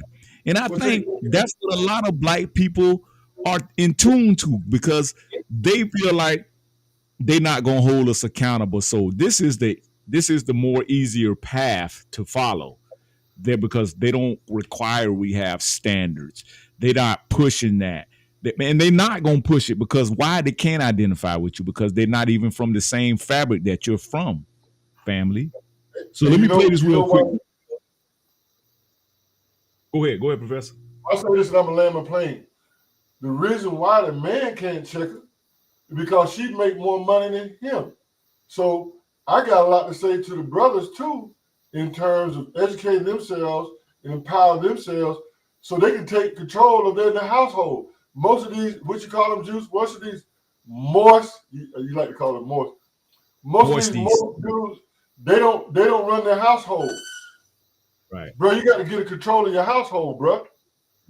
Well, one thing about it though, one thing for sure and two for certain. I don't care if you make 100,000 and I make 20, or if I make 100,000 and you make 20. It's my house. Exactly. I run my house.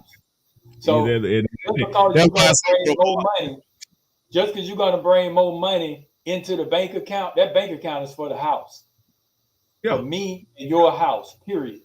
So my son is 21. Bro Mark, Professor, Bro D, my son is 21. And boy, that joker get loud or anything out of pocket. Man, the air stands still, boy, when I go to chopping it up. everything, even the dog, get the hell out the way. I'm like, what? And boy, he'll be like, no, damn, no, don't do that. Don't do that now. Because you know, boy, lightning and thunder don't give a fuck where it land. You know what I'm saying? It don't. So let me play this real quick.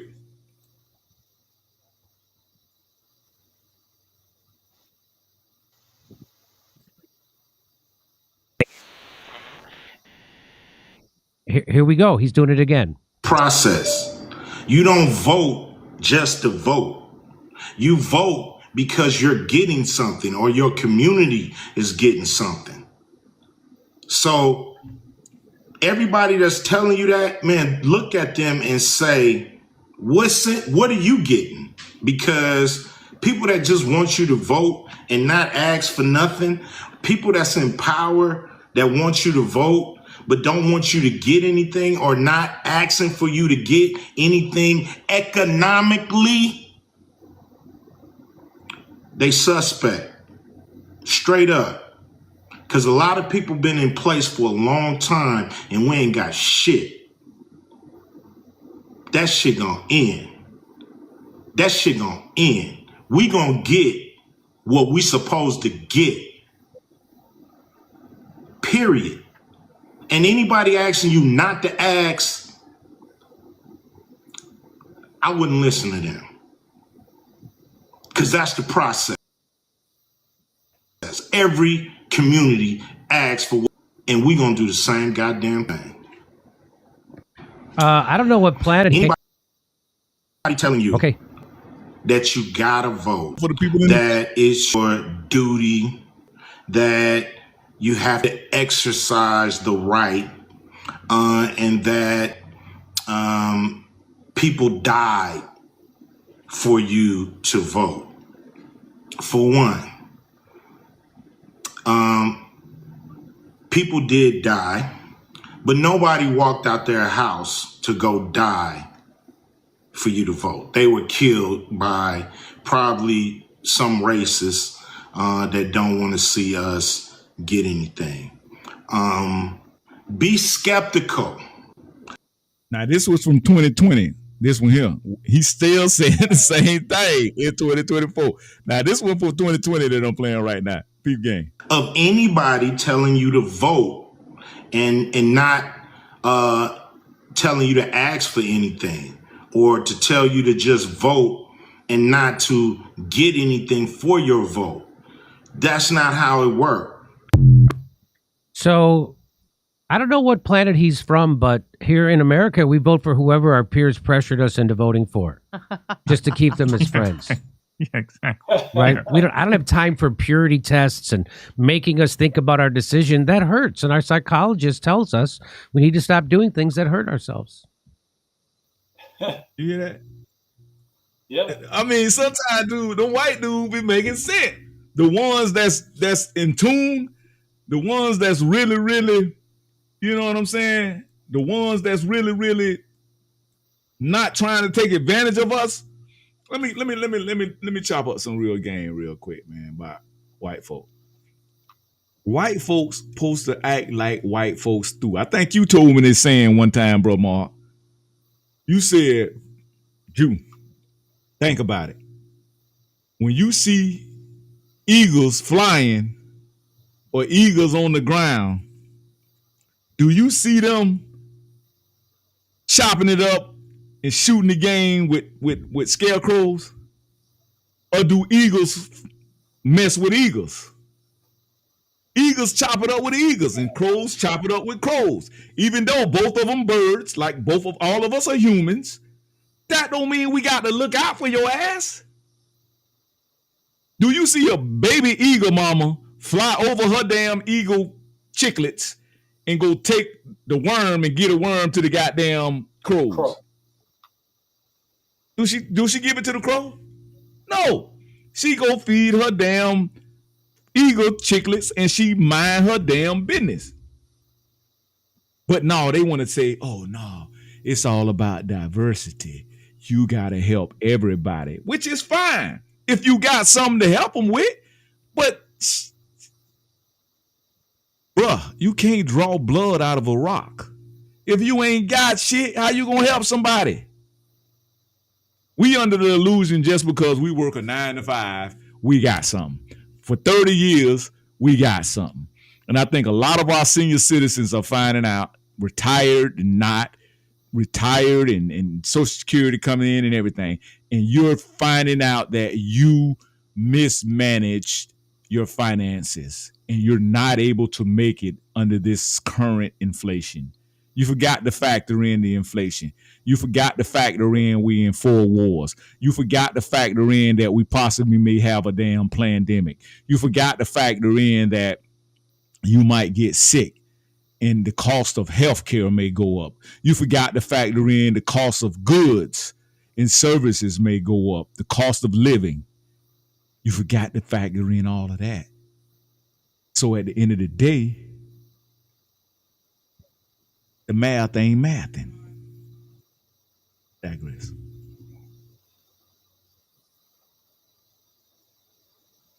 Now, with this voting thing, Dr. Juice, you got that graphic I sent you. Where did you send it to? My Instagram? About the states, and out of and I'm just going off the top of my head, people. I'm sorry. I'm getting a little older, so but I'm going off the top of my head. But there's 530 some odd delegates out there that we need, that a person needs in order to become president. In the 50 states in the United States, because that always puzzled me. I'm like, why do they talk about we don't, about the ID thing and all that?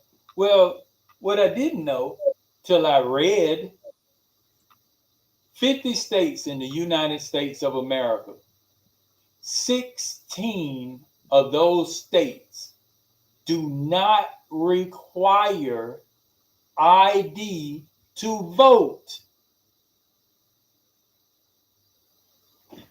No ID required. Oh, and by the way, Illinois is one of them where they're sending all those illegal. Huh?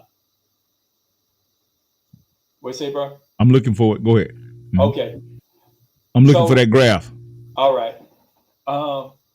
Illinois is one of those states too. California, one of them. You do not even need an ID to vote in those states. And that add up to like 200 some odd. That add up to like 200 delegates or 200 and some change. And then there's 16 states that don't require a picture ID. It just requires an ID. So that's almost like not requiring an ID, because guess what? Only thing you need is an electric bill or something showing that you're a citizen, basically. And that's not a citizen, but you live in that community, you're a resident. So when you add up all those numbers of those states, guess what? You come out with 250 some odd delegates or something like that. No, it's 263. And it puts you over the amount that you need to win an election. So people saying that they illegal, but they can't vote anyway. Well, guess what? I'm sorry. In America, you can. In America, you can in a lot of our states.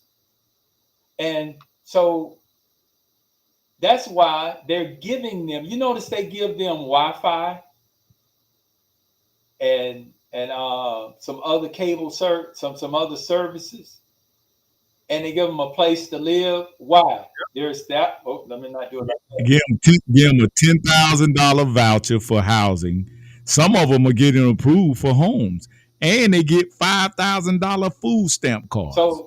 So they're establishing residency with them. With the bill, with the utility bill, they establish residency for them. And now they can go take that utility bill and vote. even though they're not a citizen of Did you this hear about country. Chuck Schumer? Did you hear about Chuck Schumer, bro, Mark? He's trying to shut down the government if the Republicans don't allow the bills that allow immigrants to get on the voter registrations and voter rolls.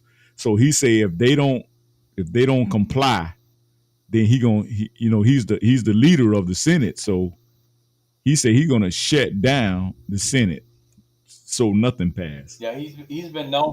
Coup d'etat. And that's what that is. He's been known to do that. I sent you one today with him with Trump talking to him back in the day, and Trump had to set him straight about shutting down the government. Hey, I found that sister, that sister Montgomery, Michaela Montgomery. Let me play that real quick while I got it on the radar. Let me play it real quick while I got it on the radar. Ooh, loud. Here we go. Well, you gonna love this one here. See if I can play it. Y'all hear it, family? Hold on.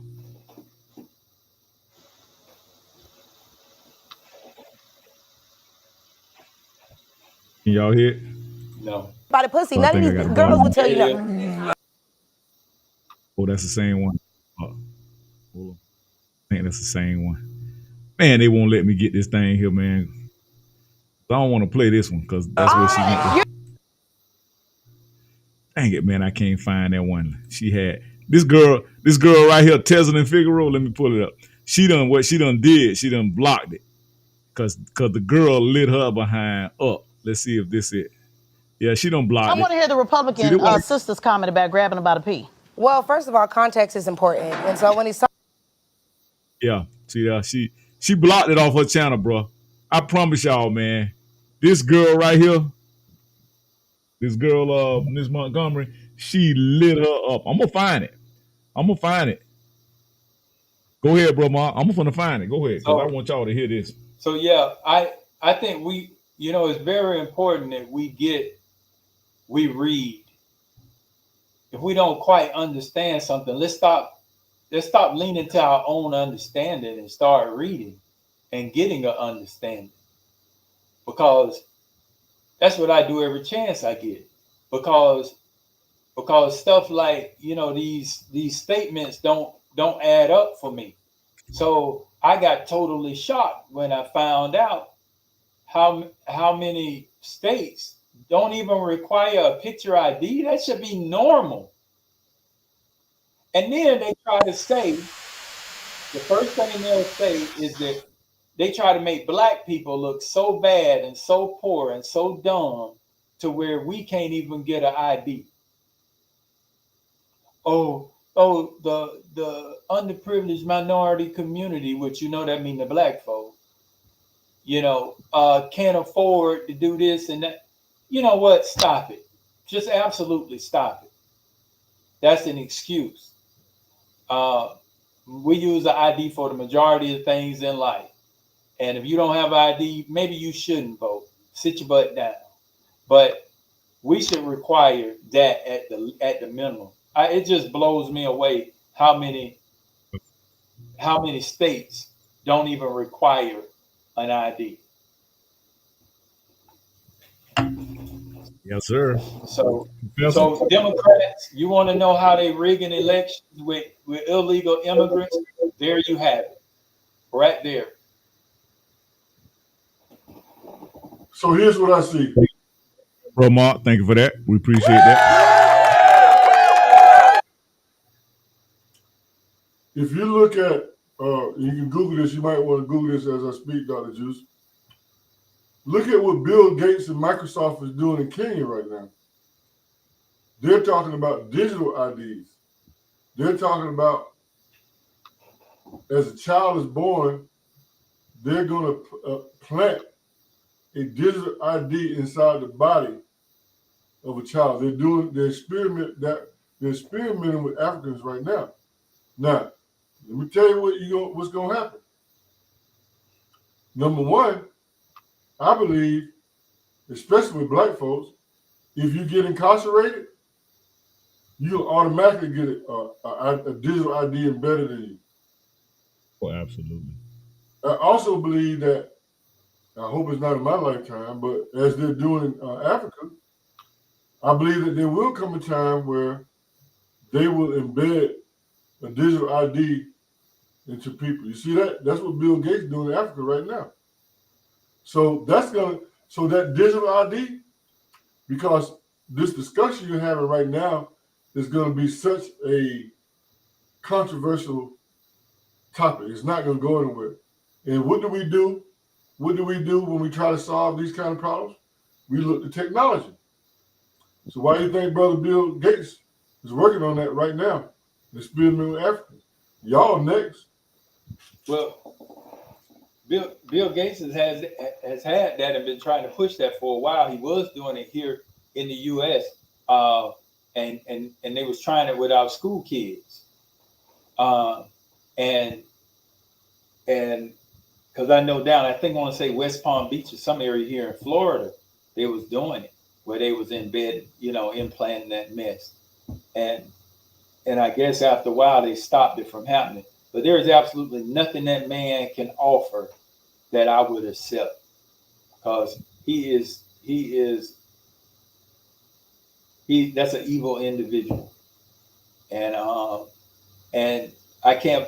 Kenya is a technologically advanced city, and that's the only danger I see with technology, Professor Voss, is that the more technology come out, the more evil people like Bill Gates, they try to infect us with their evil things.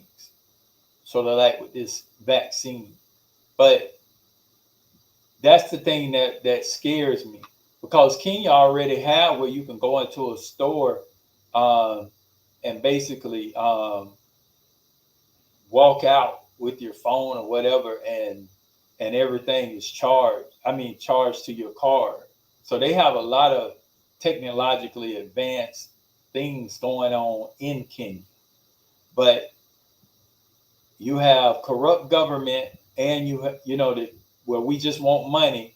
Bill Gates got it, and he'll toss you some just so he can institute his program of getting rid of people. I don't trust him at all. See, here's the challenge you got, Brother Mark.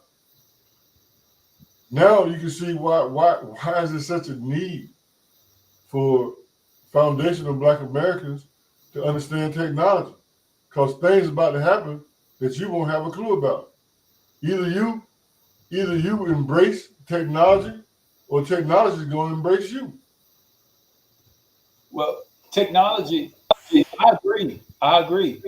And that's how a lot of our community is, because, stuff like, nanobots, nanosites that they inject. We see stuff on movies and we don't even realize that it's going on right now, and it's actually actively being used. So those things, they have them, and they're introducing. So you're right. We have to try to stay as abreast of it as possible. So then we can fight the evil people when they try to introduce something into society. So it's very important. So you're right. We need to be, because you can't fight evil if you don't know what it is. If you don't know, because everybody who try to do something good, there's just as many people coming up with a negative for that positive that you come up with.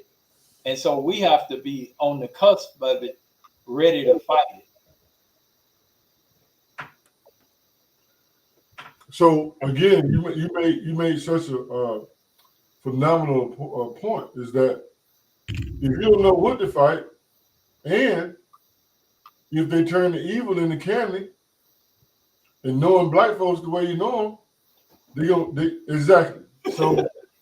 So the question still remains that Dr. Juice had brought up some time ago, is that how do we create an appetite? Because we have the technology, We have the technology, so we don't have to create that. But how do we create an appetite in an environment where the mama ain't got no discipline? She going around shopping, buying up everything, eating up everything she can get their hands on, want to go on vacation all the time, want to feel good, want to laugh, want to have a good time. So how do we recreate a culture that builds an appetite? If you remember, during the Emancipation Proclamation, we had a thirst for education because we understood as a people that if we don't learn to read and write, we're not going to be able to function in this so-called pseudo freedom that we have. That's why our literacy rate from 1865 to 1890, it went from 90% down to 50%. No other group of people excelled academically like we did during that time. And what I'm proposing to you, gentlemen, is the fact that when it comes to data, when it comes to technology, we are just as illiterate as our ancestors were when they pseudo-freed us in 1865. That's where you're at. Wow. Let's get a closer look real quick, man, at this tax plan. Get a little closer look, man, before we log off today. See what y'all think about this, man. This guy here say he's a tax expert. He gonna break down Kamala Harris tax plan. Let's see what he's talking about. My first time. Very interesting situation where Vice President. All right, guys, as we know, President Joe Biden dropped out of the presidential race on July 21st, 2024, right in the middle of his campaign. And this has created a very interesting situation where Vice President Kamala Harris took over as the Democratic frontrunner for the presidential election with just a few short months to go and without actually winning a Democratic primary election. Ever since Kamala took over, she has given very few interviews and has answered very few questions to clarify her economic policies. This has left many people confused about exactly where she stands on important issues, such as taxation. However, she has made some comments throughout her campaigns, and she's also released a new tax plan in early September. So I'm going to break down her key points for her tax plan so we all know, what does the Harris administration believe in? Here's proposal number 1. Taxing unrealized capital gains. Kamala Harris wants to tax unrealized capital gains for the wealthy, and President Biden originally proposed this, but Kamala has announced that she also supports this idea. If you do not know what an unrealized gain is, it's a hypothetical profit that you might make one day by selling a capital asset such as a stock or a piece of real estate at a higher price than what you originally bought it for. So let's just say, for example, if you bought Apple stock at $200 and it rose to a price of $300, you would have an unrealized gain of $100 if you never sold. However, you would only realize the gain if you sold it, thus locking you in on the $100 profit. But by taxing unrealized gains, Vice President Harris would be taxing fictional profits that you don't technically have yet in your possession. Remember, the price of assets like stocks, precious metals, real estate, bonds, they don't always go up. Sometimes they go down. So yes, you might have to pay capital gains taxes on assets you actually lose money on in a Kamala Harris presidency. Taxing unrealized capital gains is an extreme departure from current tax policies, which only tax realized capital gains. It is important to note, however, for now, this tax proposal would only apply to families with a net worth above $100 million. Under the Biden-Harris tax proposal, families with this amount of wealth would owe up to 25% in taxes on unrealized capital gains, depending on the tax rates they are already paying. They will owe a 25% minimum tax that includes unrealized capital gains. Now, why are taxes on unrealized capital gains concerning? I know some of you out there are probably thinking, I love Kamala and I don't care if she taxes unrealized capital gains because this will only apply to the ultra wealthy. If you fall into this category, I got some news for you. Regular income taxes also started out as applying to the ultra wealthy, but I'm guessing most of you watching this video currently are paying income taxes even if you're not ultra wealthy. When income taxes were first put into place in 1913, they originally only applied to the top 1% of Americans. Then, once the government got people used to that idea of income taxes, it started applying income taxes to the vast majority of workers in America, not just the top 1%. So if you think that taxing unrealized capital gains will only ever apply to just the top 1%, you might need to think again. If they get approved for families with over 100 million in wealth, it could very easily be changed to families with over 1 million in wealth or 100,000 in wealth. You get the point. I also think that taxing unrealized gains sets a dangerous precedent. Under this policy, the government would force you to pay taxes on money that you actually haven't made. If the government can force you to pay taxes on money you haven't made yet, where is the line for what is able to be taxed? Will it force you to pay excise taxes on cars you haven't bought? Will it force you to pay sales taxes on items you haven't purchased? Will they force you to pay property taxes on properties you don't own yet? Where is the line at? Another concerning thing about this tax policy is that it does not appear to include a tax refund for unrealized capital losses. It seems only fair to me that if the government is going to tax unrealized capital gains, it should also refund unrealized capital losses. I mean, people who are ultra wealthy often view taxes on wealth, like this new tax that Harris is proposing, as an unfair punishment for being successful. When the wealthy feel that they are being punished for their success, they often flee to areas with better tax treatments. Many millionaires and billionaires could simply leave the country if they don't like the idea of their unrealized capital gains being taxed. Millionaires and billionaires create tens of millions of jobs in America. So the more of them that leave the country, the more dangerous it is for our entire economy. It's also worth noting that many wealthy people will most likely be less willing to buy stocks, invest in real estate, or otherwise take risks to generate capital gains if they know they will lose up to 25% before they even take their profits. Okay. Let's move on to Kamala's second tax proposal, because the capital gains one got me pissed off. The second proposal is raising the corporate tax rate. Kamala Harris also wants to raise the corporate tax rate from 21% to 28%, which is almost double what Donald Trump is proposing. Now, if you are a business owner, you could expect to pay significantly more in corporate taxes if Kamala Harris is elected and if the tax proposal goes through. Now, this is another controversial issue. A lot of people believe that raising corporate tax rates is a good idea because it forces successful corporations to contribute more to the federal government's tax revenue. Kamala Harris has been arguing that this will help to reduce our national deficit, which, if you are unaware, has gotten insanely out of control. Currently, the United States national debt is $35 trillion and counting.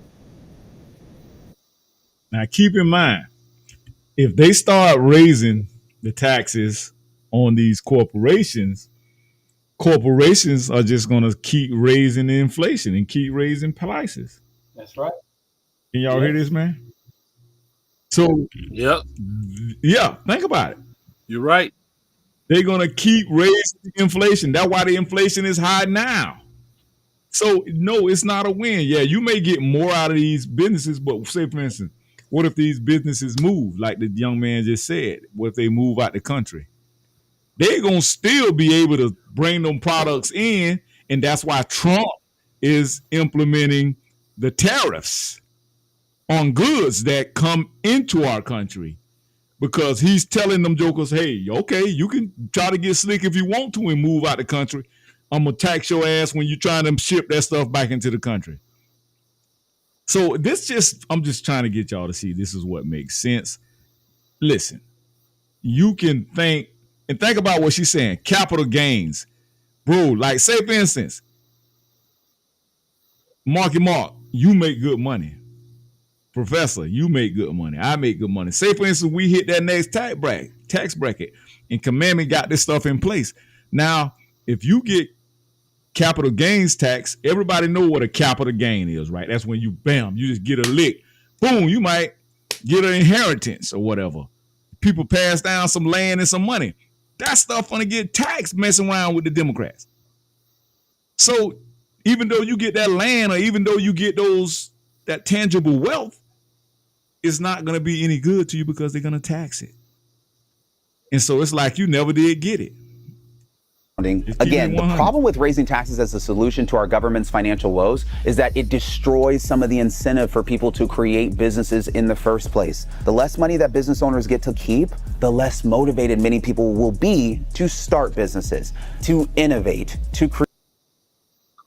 You remember what Commandment was saying about, I'm gonna give 50,000 to business. Yeah. But come on, bro, let's just keep it a buck. Back to that slave. Have you ever started a business? Huh? What's that? It'll take you back to slavery. Yeah. Think about it. You ever started a business, man? It takes at least 5 to 10 years before you really start making some profits with the business.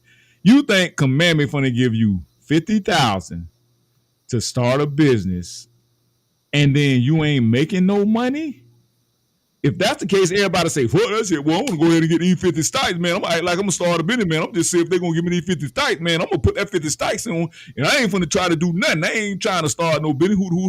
Man, you don't you think the government way smarter than that? You're not gonna get that 50,000, bro, unless your business is making money. Ain't no any Joe Blow gonna be able to get that 50,000. Trust me. Trust me when I say this. If you ain't creating no jobs, you're not going to be able to even apply or even qualify for that 50,000. Create new jobs and just to keep the economy going. I've said this so many times in other videos. Raising taxes is not the only way to fix the country's financial problems. We can also dramatically curb spending. There's more than one way to improve the deficit, but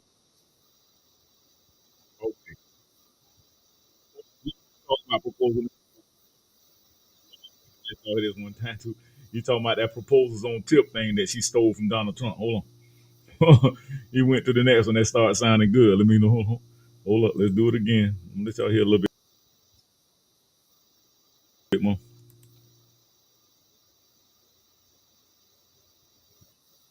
usually disagrees with almost everything Trump says, apparently liked this policy and quickly copied it. She announced that she would also tips for hospitality and service workers weeks after Trump did. So if you're someone who is a tipped worker, such as a hairdresser, server, a bartender, a caddy, then you could soon not have to pay taxes on your tips regardless of who wins the election. Okay. Now, of course, whether Trump or Kamala wins, this tax proposal would still have to make it through Congress to become law. Here's number 4. In addition to adding a tax for unrealized capital gains, Kamala Harris also wants to raise the long-term capital gains tax rate for Americans earning over $1 million per year to 28%. This is 8% higher than the current 20% long-term capital gains rate for high earners. If the proposal passes, it means that long-term capital gains taxes So she's trying to discourage you from becoming a damn millionaire. Oh my God. Would be higher than they have been in decades. What if we become millionaires this next couple of years, bro, Mark? However, Kamala's new proposed tax rate for long-term capital gains is lower than the rate that Joe Biden wanted to raise it to, which was 39.6%. When you include the net investment income tax, it's almost upwards to 44%. So Kamala Harris has actually deviated from Joe Biden on this issue. But for all of you stocks, bonds, commodity, cryptocurrency, and real estate investors out there making more than $1 million per year, just be aware is coming for an extra 8% on your capital gains taxes. Here's proposal number 5, an expansion of the startup expense deduction. Although Kamala has proposed raising the corporate income tax rate to 28%, she's also proposed expanding the startup expense deduction to $50,000 in speech in New Hampshire on September 4th. Currently, this deduction is only worth $5,000. This deduction helps new small business owners deduct your first $5,000 in startup costs. Kamala's expansion of it is designed to help new small business owners cope with the roughly $40,000 that it takes on average to launch an enterprise. But inflation gonna eat all that up. So during her speech in Portsmouth, New Hampshire, where she outlined this new tax proposal, Kamala claimed that she wants to see applications from 25 million new businesses if she takes office. What's the bottom line for Kamala Harris's tax plan? Okay, Kamala Harris wants to raise a lot of taxes, but she also wants to throw in some interesting tax breaks. hikes. Some of her tax hikes are not as extreme as by President Biden, but some of them are, such as the new 25% wealth tax, including taxing unrealized capital gains. If all of these policies became law, millions of people, and especially high earners, would pay much higher tax rates. So if you love working harder and harder only to give more of your money to the government, then you might find Kamala's tax policies very appealing. If you don't, then at least you could potentially save some money when starting a new business if Kamala becomes president. Nice. Now, here's a question from a subscriber. Since we have And listen, I'm a direct person that got taxed a little bit more this year on my taxes. So I understand the more you make, the more taxes you pay. And understand that for the Democrats, they literally punish you for making more money. So it makes you want to stay impoverished. It makes you it's kind of like the church. You gotta be in trouble to really benefit from pastor praying over you. If you got it all together, pastor ain't gonna make no money. So I'm just trying to break down the whole, demographics and the whole Psychology. the whole dynamics of making more. See, the Democrats need you to be middle class or lower to really appeal to what you need, your needs. So, but if you're making good money, you're like, oh man, I'm trying to make more money now. I understand that I can make more money. So more money, more problems. We got to be careful when the government talking about giving us. See, that's part of that Marxist movement. All this joy. Oh, joy. Oh, it's so joy. That's part of the Marxist movement. Yeah, joy, that's the word, Mormont. Yeah, that's it. And now you want to give. That's part of moving us into Marxism. And they get you so poor to where you are in such need where you're like, oh, you beg for it. You beg for it. But what you need to do is fight them when they trying to raise the cost of goods. You need to fight them when they trying to give billions to other countries. We got to fight because otherwise we're going to pay for it. And that's what's happening. So we're going to get moved into this Marxist way of living. And it sounds good, but you need to do your research because it don't end up good. Well, a lot of people don't know that we still part of NATO. We created it. Right. And so they made a pledge. Anything happen to each other, we're going to come help you fight. But it looked like the United States have been doing all the fighting. Sure. And then here's what trips me out. When you get a president who say, like you say, United States doing all the fighting, and we and y'all not paying. Y'all not even paying your dues to NATO. So we ain't fighting for you if you ain't paying your dues. Just like we expect in any other part of life. If I don't pay my phone bill, I don't expect service. So you get mad at him because he's holding somebody to what they agreed to do. Right. It blows me away. There we go. There's that that data I was telling you about. If you notice, blue, those are the states in the United States that require a photo ID in order to vote. And because we live in Florida, Georgia, and these states that require a photo ID, we get to thinking that that's the norm for the U.S. But in actuality, it's not. Look how many of them are in green. No ID required to vote. To vote. California, you don't need no ID. Nevada, no ID. So we have to pay at Washington State, no ID. We And all of those all those green states, they add up to about 200 and some odd delegates. I don't have the numbers before me. Forgive me for that. And then when you put on top of it the non-photo ID required, the ones in the yellow or gold, you don't even need a photo ID. That's when you need, just a utility bill or something. Wow. Well, when you add up the delegates for all those states that are not blue, you done won the election. That's more than 50% of the U.S. delegates do not require a photo ID. So where do you think the immigrants going, the illegals going? When you hear the problems in the U.S., watch where they're going.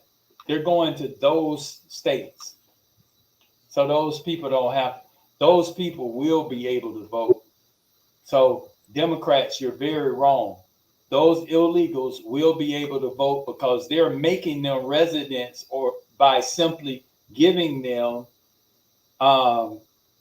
utilities and giving them phones and giving them those things, because that's establishing residency, and that's all they have to do in order to vote. And think about, bro, I'm a resident. In a sense, they're giving them more rights than you have. Yes. Yes. And more benefits. But we ain't gonna I can't say I'm just gonna do something for black people. No. If you're gonna vote for her, you're gonna vote for her. Y'all can come up with as many cute little statements that make black folk giggle as you want, but the facts, oh, you better protect your cats. Key. What? Wow. Let's look at substantive things. Whew, man. So, Professor Voss say, how do we get the appetite to move into a technology-based culture? Main thing I say to answer that question is, and we all say, the babies, the young people. Listen, the reality also is this: the greatest disparities. And we understand that that's part of why we're doing it. Listen, we have to, the reality also is any policy that will benefit black people will benefit. And we understand part of why we're doing it. Listen, any policy that benefit black people. The reality also is this: any policy that will benefit black people will benefit all That's society. That word. Let's be clear about that. Let's really be clear about that.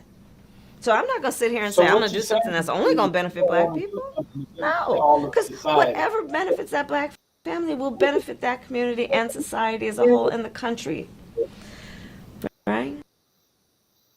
See, that don't even make sense. That don't make sense. That don't make sense. So did you say you're not going to do anything for just black people, and then you go on to say anything that benefits black people benefit the community and the society? You get it? So you're saying you're not going to do anything to benefit the community and the society and all of society. So once again, you're not going to do nothing, but yet we'll get in line with chucks and pearls and talk about we're going to vote for a person who's tell you to your face.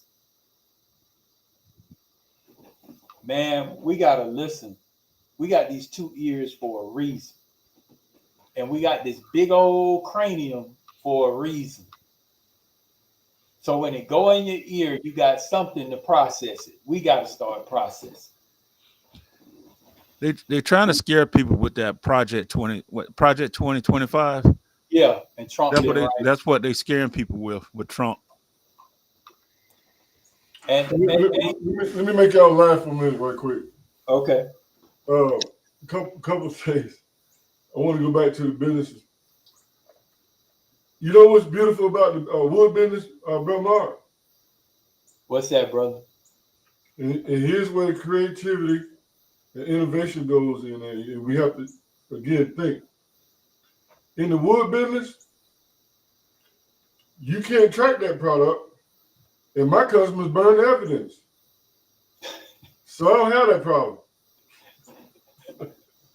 I like that. Right. So we have to think outside the box and use the tactics that our ancestors used. You know, wood was the highest paying job a black man could have after slavery. There wasn't no cotton pick. So again, with technology, we are going to have to develop an appetite. And with that appetite, we're going to have to create some discipline. And all these things that I'm saying, I don't know how to teach black people discipline.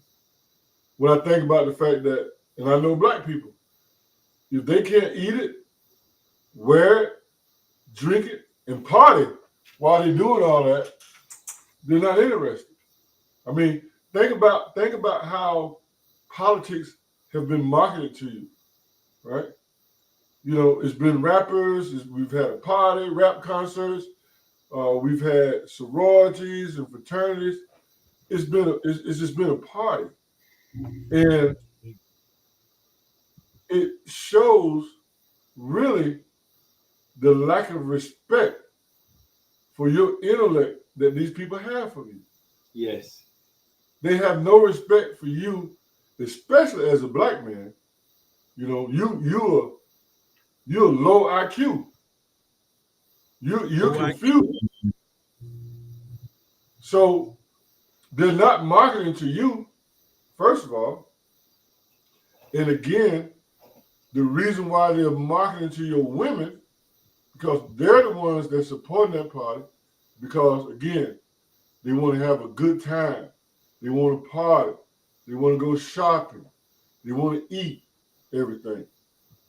And then the men that they're associated with, they're not in control of their household because those women make more money than them. And the government is seeing to it that those women make more money than you working on the plantation. And it's always been like that. Think about it. Think about it. We on the plantation. And you know you got three kind of Negroes. You got a house Negro, a field Negro, that Negro that want to be free. So here's the question. Who do you think makes the most money in slavery, the house Negro or the field Negro? The house Negro. And do they have more men or they have more women in the house? More women. More women. Right. So you got that hierarchy. Think about the plantation. And this is history. Dr. Juice always want me to do a quick lecture on history. So don't get mad at me for talking about history. So when you look at our roles in the house, you start out the woman start off as a bed wench if she's worth being in the house. If you're a woman and they pull you out the field, you're a wench. You're a bed wench. And then you got to work your way up into that house hierarchy so that you can be a mammy. Because the mammy is the one that controls everybody. Because why? The mammy makes the most money. Come on, man, you got to go back to your history. And she control the field niggas or Negroes or Negras or however you want to call them. That's what we were. So the same historical structure that took place on the plantation, it ain't changed at all. It ain't changed. And then what about the men, if you want to call them that worked in the house? They were docile. They couldn't have bass in their voice. You hear this bass in my voice? You can't talk in the house with this kind of bass. It's you know, in a man house. It's just like my daddy told me when I started noticing the bass in my voice. I remember very clearly that one morning I got up, sitting at the table, gonna eat breakfast, and I was asking my mama for some bacon. And when I asked my mama for bacon, I thought it'd be a good idea for me to try out my bass voice. You know what my daddy told me, brothers? You better get that bass out your boys. My daddy said, boy, my daddy didn't even call me by my first name. He said, boy, when you sit at my table, you take that damn bass out your voice. That's what the black man had to do. That's what the white man told the black man when he was in his house. Now, brothers like us, before us, he wanted us way out there in the field so he can see us. Why? Because we plotting to leave. He know we gonna bounce. And that's where we at today, brothers. And that's the juice. What do I call jobs in America? I always tell you, we're back on the what? Plantation. Plantation, modernized slavery. So what's our exodus? Our exodus is business ownership. Professor Voss gonna love this one. Our exodus is technology and innovation and yes, ownership. Sir. If we don't, because we can use technology, we can use innovation, but if we don't own it or control it, it's nothing to us. And that's what we do every day on the plantation. But let me throw something there real quick since you're talking about technology. Yes, sir. The mentality. So in Atlanta, we just had a case of ATM thefts. When black people in the past, our brothers, I use that term loosely, right? When they steal ATMs, they get a truck and a chain. Rental truck. A rental truck. And they tie that chain, they go up to the drug, they like CVS's. So they take that truck, put that chain around it, they break into the drugstore, they quickly wrap that chain around the ATM, and they snatch it out. Cause all kind of damage. Tear out doors. Damage, noise, commotion. Yeah, all that. White boys, when they steal from ATMs, you know what they do? Pretend to be the repairman? No. First of all, they do research. That's another word that you need to promote in your community. Research. How about that new word? They found out that the ATM software was not updated in most of the ATMs. They did research and found that out. Then I'll bet you a fruit sack that they went on YouTube and found out how to take a USB drive and plug it into that machine, take the cash out. Do you see? It's still criminal, but do you see the difference in more sophisticated crime? So, Dr. Juice, white collar versus blue collar. One of the reasons why I don't talk about it much, but I will talk about it real briefly. One of the other reasons why, besides elevating my career, one of the reasons why that I chose law enforcement as my next career. And y'all know I deal with federal agents and all of these people and Homeland Security. And I told them, they're showing me, man, let me tell you something. as far as these people concerned, all you are rats.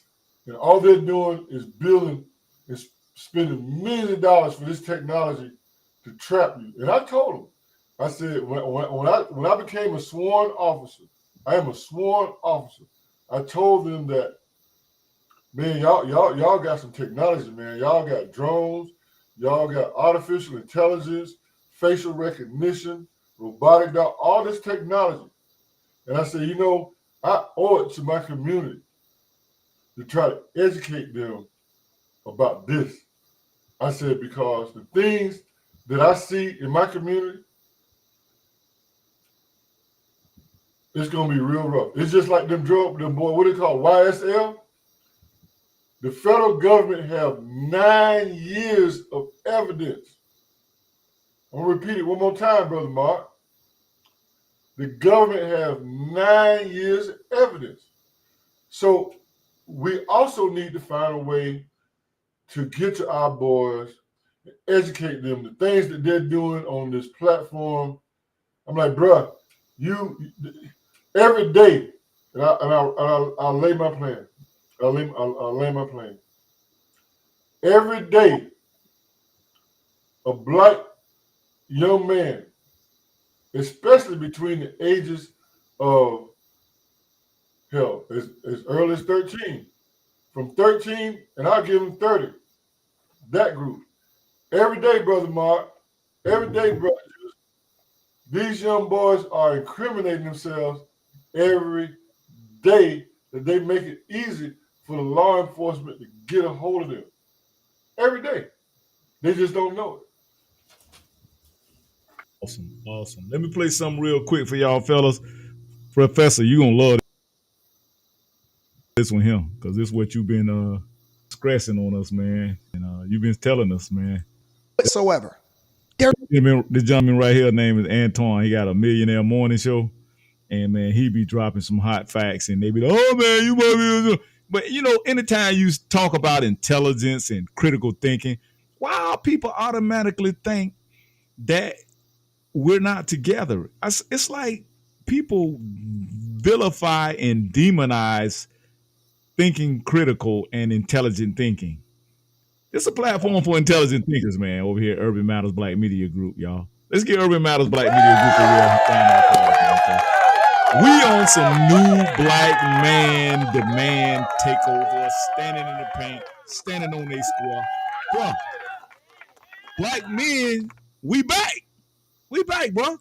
They're not changing as much as we love them. And we can love them, but we gotta forge a new path forward. We can't keep, it's the same thing when it comes to finances. It's the same thing when it comes to voting. It's the same thing that comes to your principles. We got to go and forge a new path forward by letting go of some of those generational curses from the past. I can't do that. I can't go into that. I don't want to watch no more slave movies. I can't watch another slave movie. I done watched too many slave movies. Kunta Kinte. What's the one with Denzel Washington and Morgan Freeman? Glory.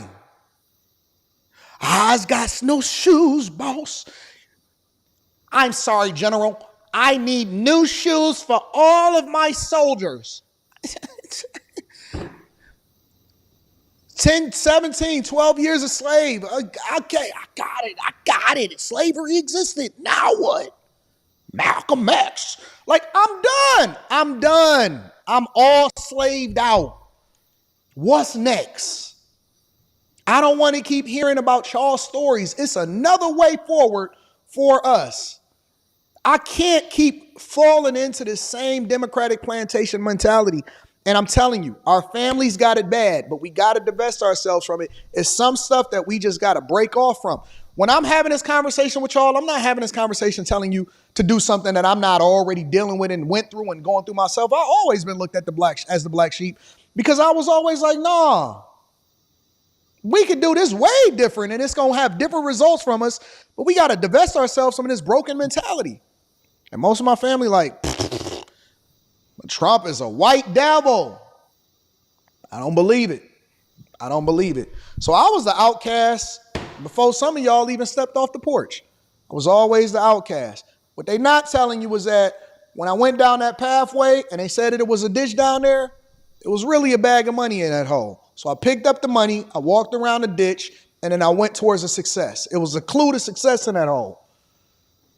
Because when I see everybody going one way, I'll be thinking to myself, the Bible say, the word of God say that the path of righteousness is narrow. Is narrow, and that hell enlargeth itself. I don't want to go the same way that the majority of the people is going. I got to figure out, are they going the right way or are they all going towards the slaughter? You know what? Rich people is the 1% for a reason. They make different decisions than what the majority of the people say. Again. I told the people in my family, this is the last thing I'm going to say. We're going to move over to the next thing. I told the people in my family, I said, listen, bro, I know you think you know, but I'm going to be richer than all of y'all. I'm going to be richer than everybody else here. And I'm going to completely change the world, and I'm going to change people's perspectives. And I'm going to reach a demographic of people, and I'm going to build my own community. That's what I said. I told them. I said, I'm going to build my own community. I don't know how I'm going to do it. I don't know what's going to happen. I don't know how it's going to play out. But God told me to separate myself and go forward and forge a new path and reach a whole nother demographic of people. And I'm just going to lean on faith. I know what I know. I'm armed with the information, and I'm going to give it to the people, and I'm going to make sure that they become what they become. And they called me crazy. They said I was crazy. I said, I know what God's voice sounds like, and I know what he told me to do. I know what he told me to do. And he said, you've learned everything that you could learn. You got everything you can get out of this. It's time to go forward. You ready? You're ready. And then he gave me my wife, and he said that you can trust her. That's what he said. He said, her, you can trust. She'll never turn on you. You can trust her. She gonna ride with you. That's what he told me. That is honest to God, word for word. He said, you can trust this one. This one is going to have your back. I never told y'all this story, and I'm sorry we getting a little bit. Man, if every man could say that, boy, we'll be in heaven. You know what I'm saying? I just had to share that with y'all, man. This dude here, I listen to him all the time. This dude literally is a self-made millionaire just off of philosophy. He ain't nothing special. I'm telling you. But the man's so intelligent, bruh. He's a self-made millionaire. And I checked him out, bro. And he just average, ordinary Joe. He ain't trying to be spectacular. He's not trying to be fancy. Joker drive Mercedes and Jags, two-door coupes, all of that. He's from Detroit. And you know Detroit, that's an impoverished, super impoverished area. How is this man making them? He doing it off of social media and data. Telling you, hey man, it could be done, fellas. I'm just here to tell you, we got to keep standing in the paint, man. And I think we got some people keep commenting on stuff, but I think they commenting on Facebook on my Urban Matters, man. Let me check this out, because we got a lot of people tuning in. I got to make sure. Sometimes I go live on my other platforms, and so I don't really get the other stuff from the other people. Matters and stuff. So yeah, go ahead, fellas. I mean, we're finna get ready to wrap it up in a minute, but y'all go ahead and get the last word in. But I just was trying to put some things into the air and keep our minds occupied with powerful thoughts.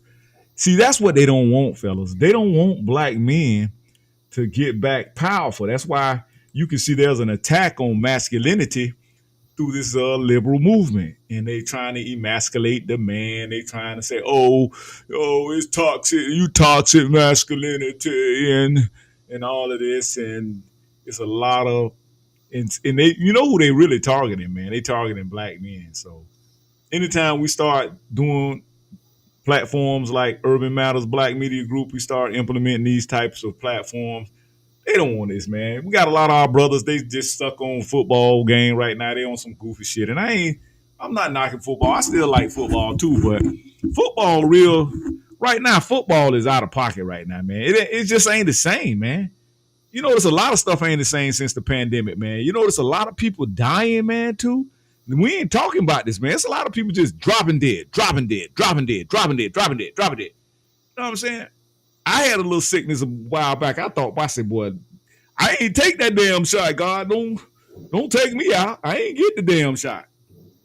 But it's a lot of people are just dying unexpectedly, and a lot of family members cannot explain why is my family dying? Why is my family dying? What's going on? Somebody help us. Somebody inform us. They got that one platform out there, what they call it, Urban Matters. They trying to inform the people, man. I had some good reports coming back too, man, on us, man. Y'all listen, they ghost watching us, fellas. They ghost watching us. But they can't get over their cowardness. There's a lot of our folks got a lot of deep underlying cowardness, and it's coming through their fear is coming through their mother's breast milk, and it's just in their blood, and they just not ready to step up, and they're not ready to speak life into the situation. They're not ready. Bruh D, you know about speaking life into your situation, right, Bruh D? You always telling me, say, Jew, man, we got to speak life and righteousness, man. Right, Bruh D? Yeah, that's right. So they don't realize, I'm telling you, all the words they teaching us, man, they weak. The words are very weak. And so we get caught up with these words, hope. What you hoping for? If you're going to do something, you got to go do it. You don't hope to go to the bathroom. You got to go to the bathroom. So it's the same thing. When you get ready to do something, you do it. Absolutely. Absolutely. Bro Mark, man, give us a last word, man. Please, man. Just give us some real hope, bro Mark. Well, I think the hope, we have so many Christian brothers and sisters and religious brothers and sisters, I'll say. And I think we have a lot of ghost watchers, and I also say we have a lot of ghost watchers who just want the information. They just here to get the information. And so I appreciate them as well. But look in that very same Bible that you read, instead of going to the weak portion of the Bible, start pulling those strengthening words. Because we don't even look at the simple words like, and I'll land my plane with this, faith without works is dead. So God tells you, you can believe all you want, but if you don't get out there and do no work, it ain't no good. But yet that is what religion is telling our people to do every day. Just trust in God. Just sit back, relax, and wait on God. No, God say faith without works is dead. So we got to put in the work, brothers and sisters. I land my plane. Professor, I see D don't put the hat on.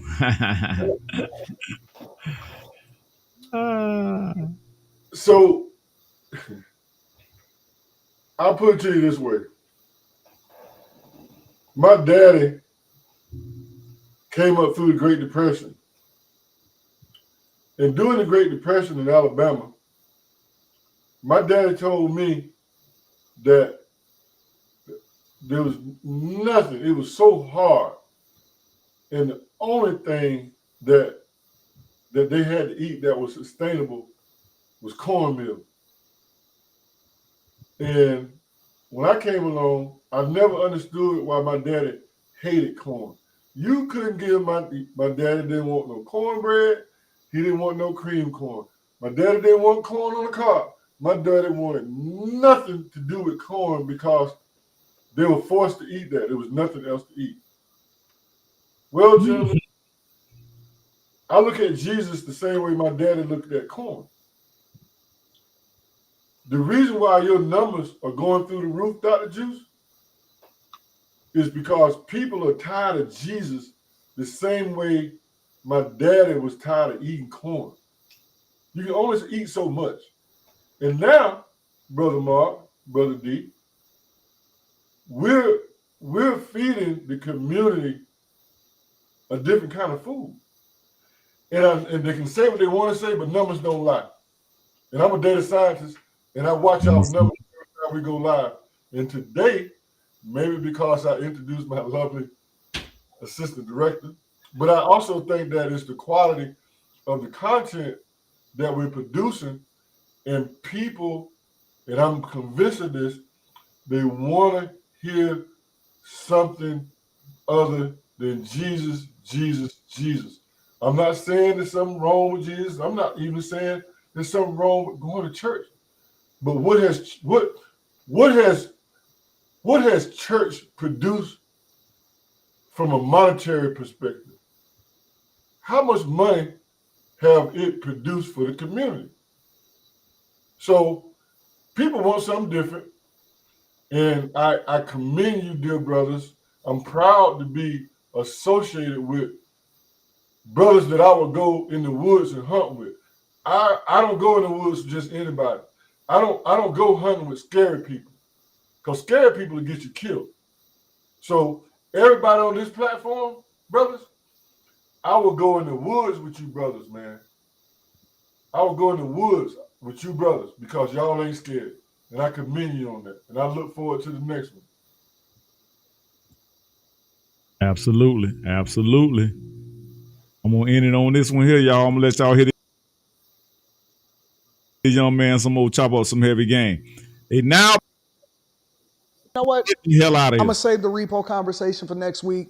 Let's focus on this migrant thing. We'll be on next conversation. All right, a new pilot program from the city awarding up to $4,000 grants to migrant families who exit the shelter system and find their own housing. Fox 8's Jessica Formoso takes a closer look at how the program works and if it's working so far. A shelter is an emergency solution that is intended for the short term.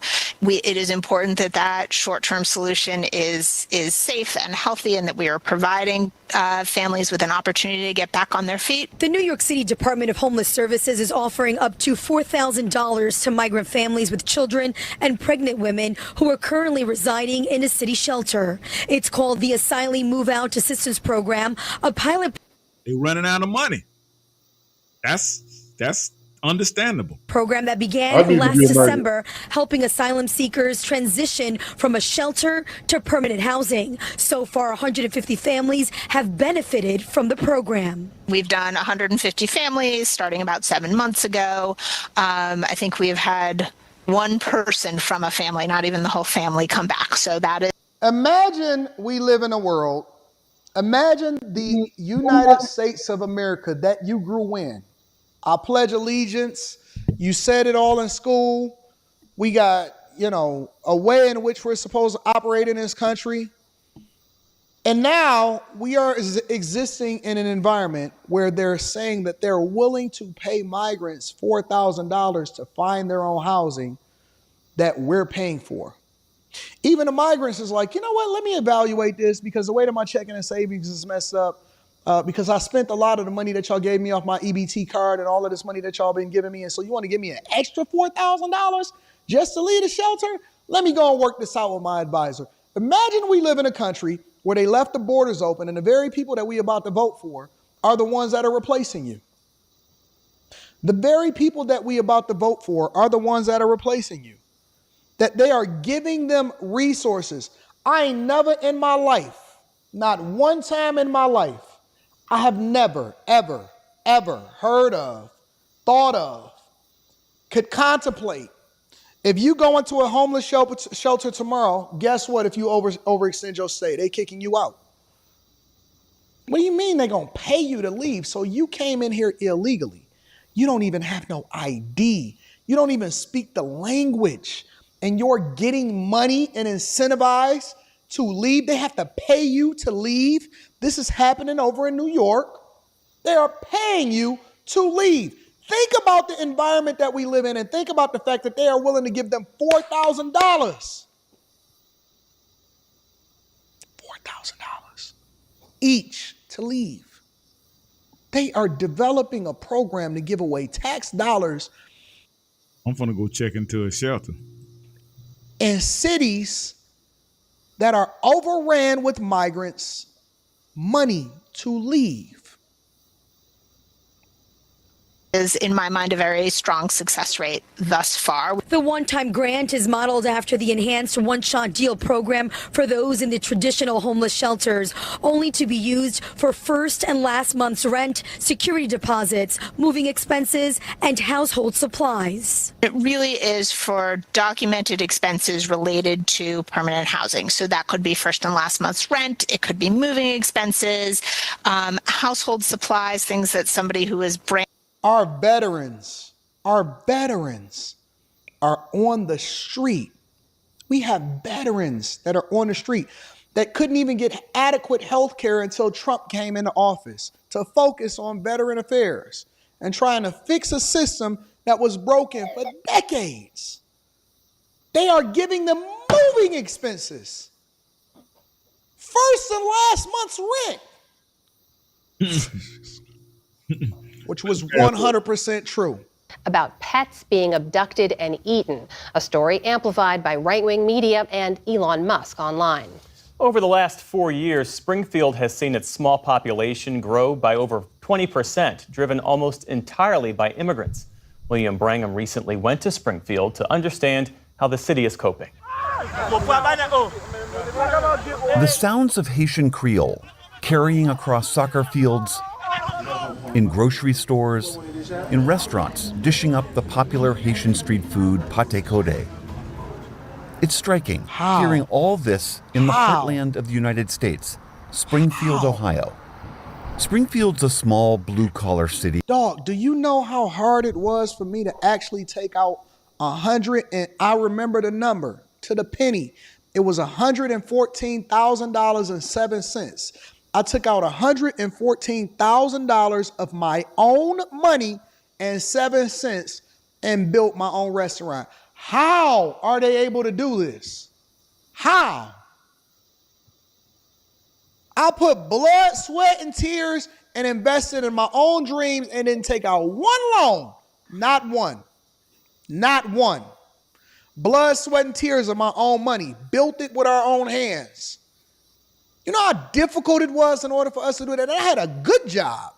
I had a phenomenal job. I was working in corporate America, making a bag, killing it. My businesses was thriving and taking off. I had to take out $114,000 of my own money in order to do this. How? How, dog? And don't tell me to chill on your people, because let me tell you something. My people are Americans. And if you decide that you're coming over here, and you came over here legally, then you are also my people. But I don't align with illegal anything. I don't like people selling drugs on the street. I don't like people selling box and not paying their taxes. I am not for illegal immigration. I don't know where y'all missing that from. I don't care what culture you from. I don't care if you're from Russia. I don't care if you're from Haiti. As long as you got over here the right way, then I'm all for you. But I don't believe in illegal anything. I don't know why that's so hard for people to understand. Are we missing something? With a familiar story. Much of the factory work left decades ago, and the residents followed. A community of more than 80,000 emptied out to less than 60. That is, until the last few years. Our churches, we see new people. In the pews? Yes, absolutely. Wes Babian was the pastor at First Baptist Church for almost 20 years. For years, we've lost people, but Dude, you got hope a Haitian somebody else pastor will now? come and take their place. That hasn't happened here. Until now. Because there are folks from Haiti who are coming to church. Lukens Merzus, who, among his many other jobs, mans the soundboard for Sunday services, is one of those new Haitian members. Why Springfield? Of all places. Merzus, with his wife and daughter, were among the first Haitian families to arrive here in 2018. I got a And decent... you know what the funniest part about it is? I don't even blame them. You can't blame them. You cannot blame them for taking advantage of the opportunity that's presented to them. Do what they gonna do, what's best for them. If the borders is open, the borders is open. The responsibility is not on them. The responsibility is on the federal government. And if this is a stressful ass show today. This is a stressful show. How do y'all not hold y'all leaders accountable? What you think that if you open up your house, right? If you go home and you say, you know what, homeless man, I have a warm bed for you to sleep in, and I'm gonna pay your bills, and I'm gonna make sure that your family is taken care of, and you get health care coverage, and you can go to school, and I'm gonna take you and your daughter to school, and you can live for free, and I'm gonna pay you to live here. What do you think that homeless man is gonna do? He's gonna be like, oh, are you gonna give me your wife too? I'll take your wife too if you want me to. I'm not gonna blame the homeless man for me opening up my doors. Man, I just wanted to put that in you, man. Hey, y'all, Wow, boy. this shit is going on while you around here struggling trying to figure out what you gonna do tomorrow. You got another bitch already scrapped for the whole year. Well, we living off Roach hotels and up and down street, try to get stuff going, and they got it free. I'll tell you something. I'll tell you something right now. Watch what happens. Those people gonna get set up, and they're gonna outform the foundational Black American. You watch. You watch. That's exactly what's going to happen. Those people, they already look at the opportunity again. All that you got to change behavior. All that ratchet stuff that we're doing, all that game banging. These people are not going to do business with you. Those people coming over here, and guess what, Brother Mark? Watch this. They hungry and they got an appetite, Brother Mark. That's what you call an appetite, Brother Mark.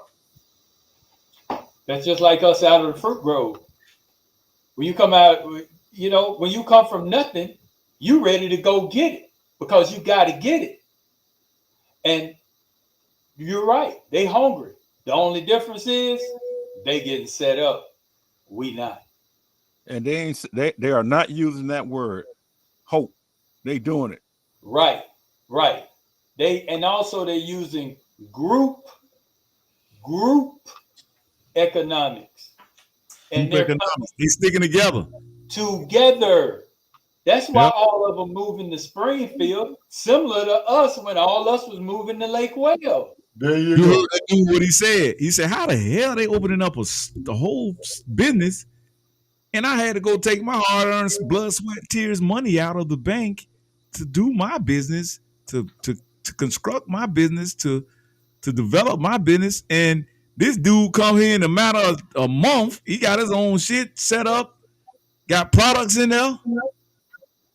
But you know what? A lot of them, like I say, a lot of them do business with their own too. They're not trying to say, "Oh, well, we wanna help all the Black people, and we want to, do business with the Black people, Americans." And no, they not screaming that. They looking out for their own damn people, and they not even trying to be a partner with you or trying to diverse with you.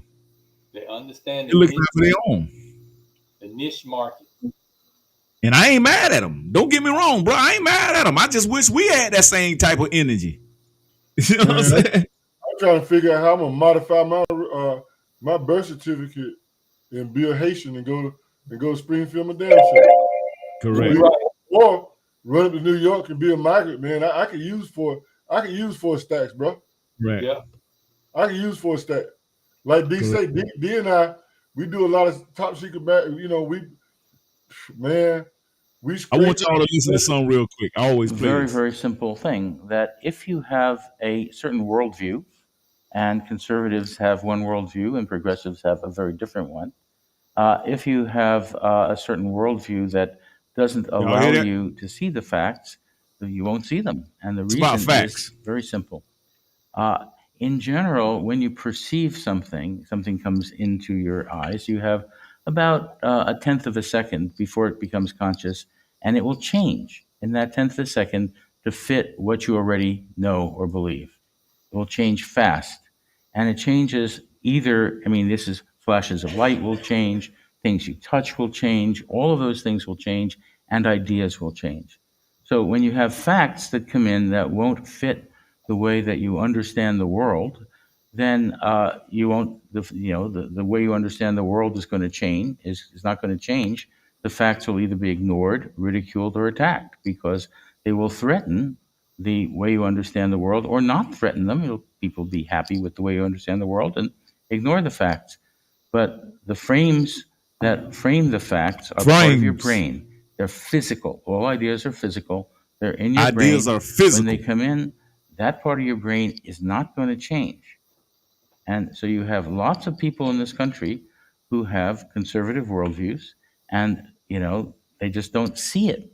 It's not like they're denying it. It's not like I know that fact and I'm going to deny it.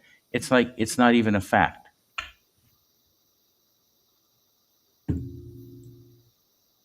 It is.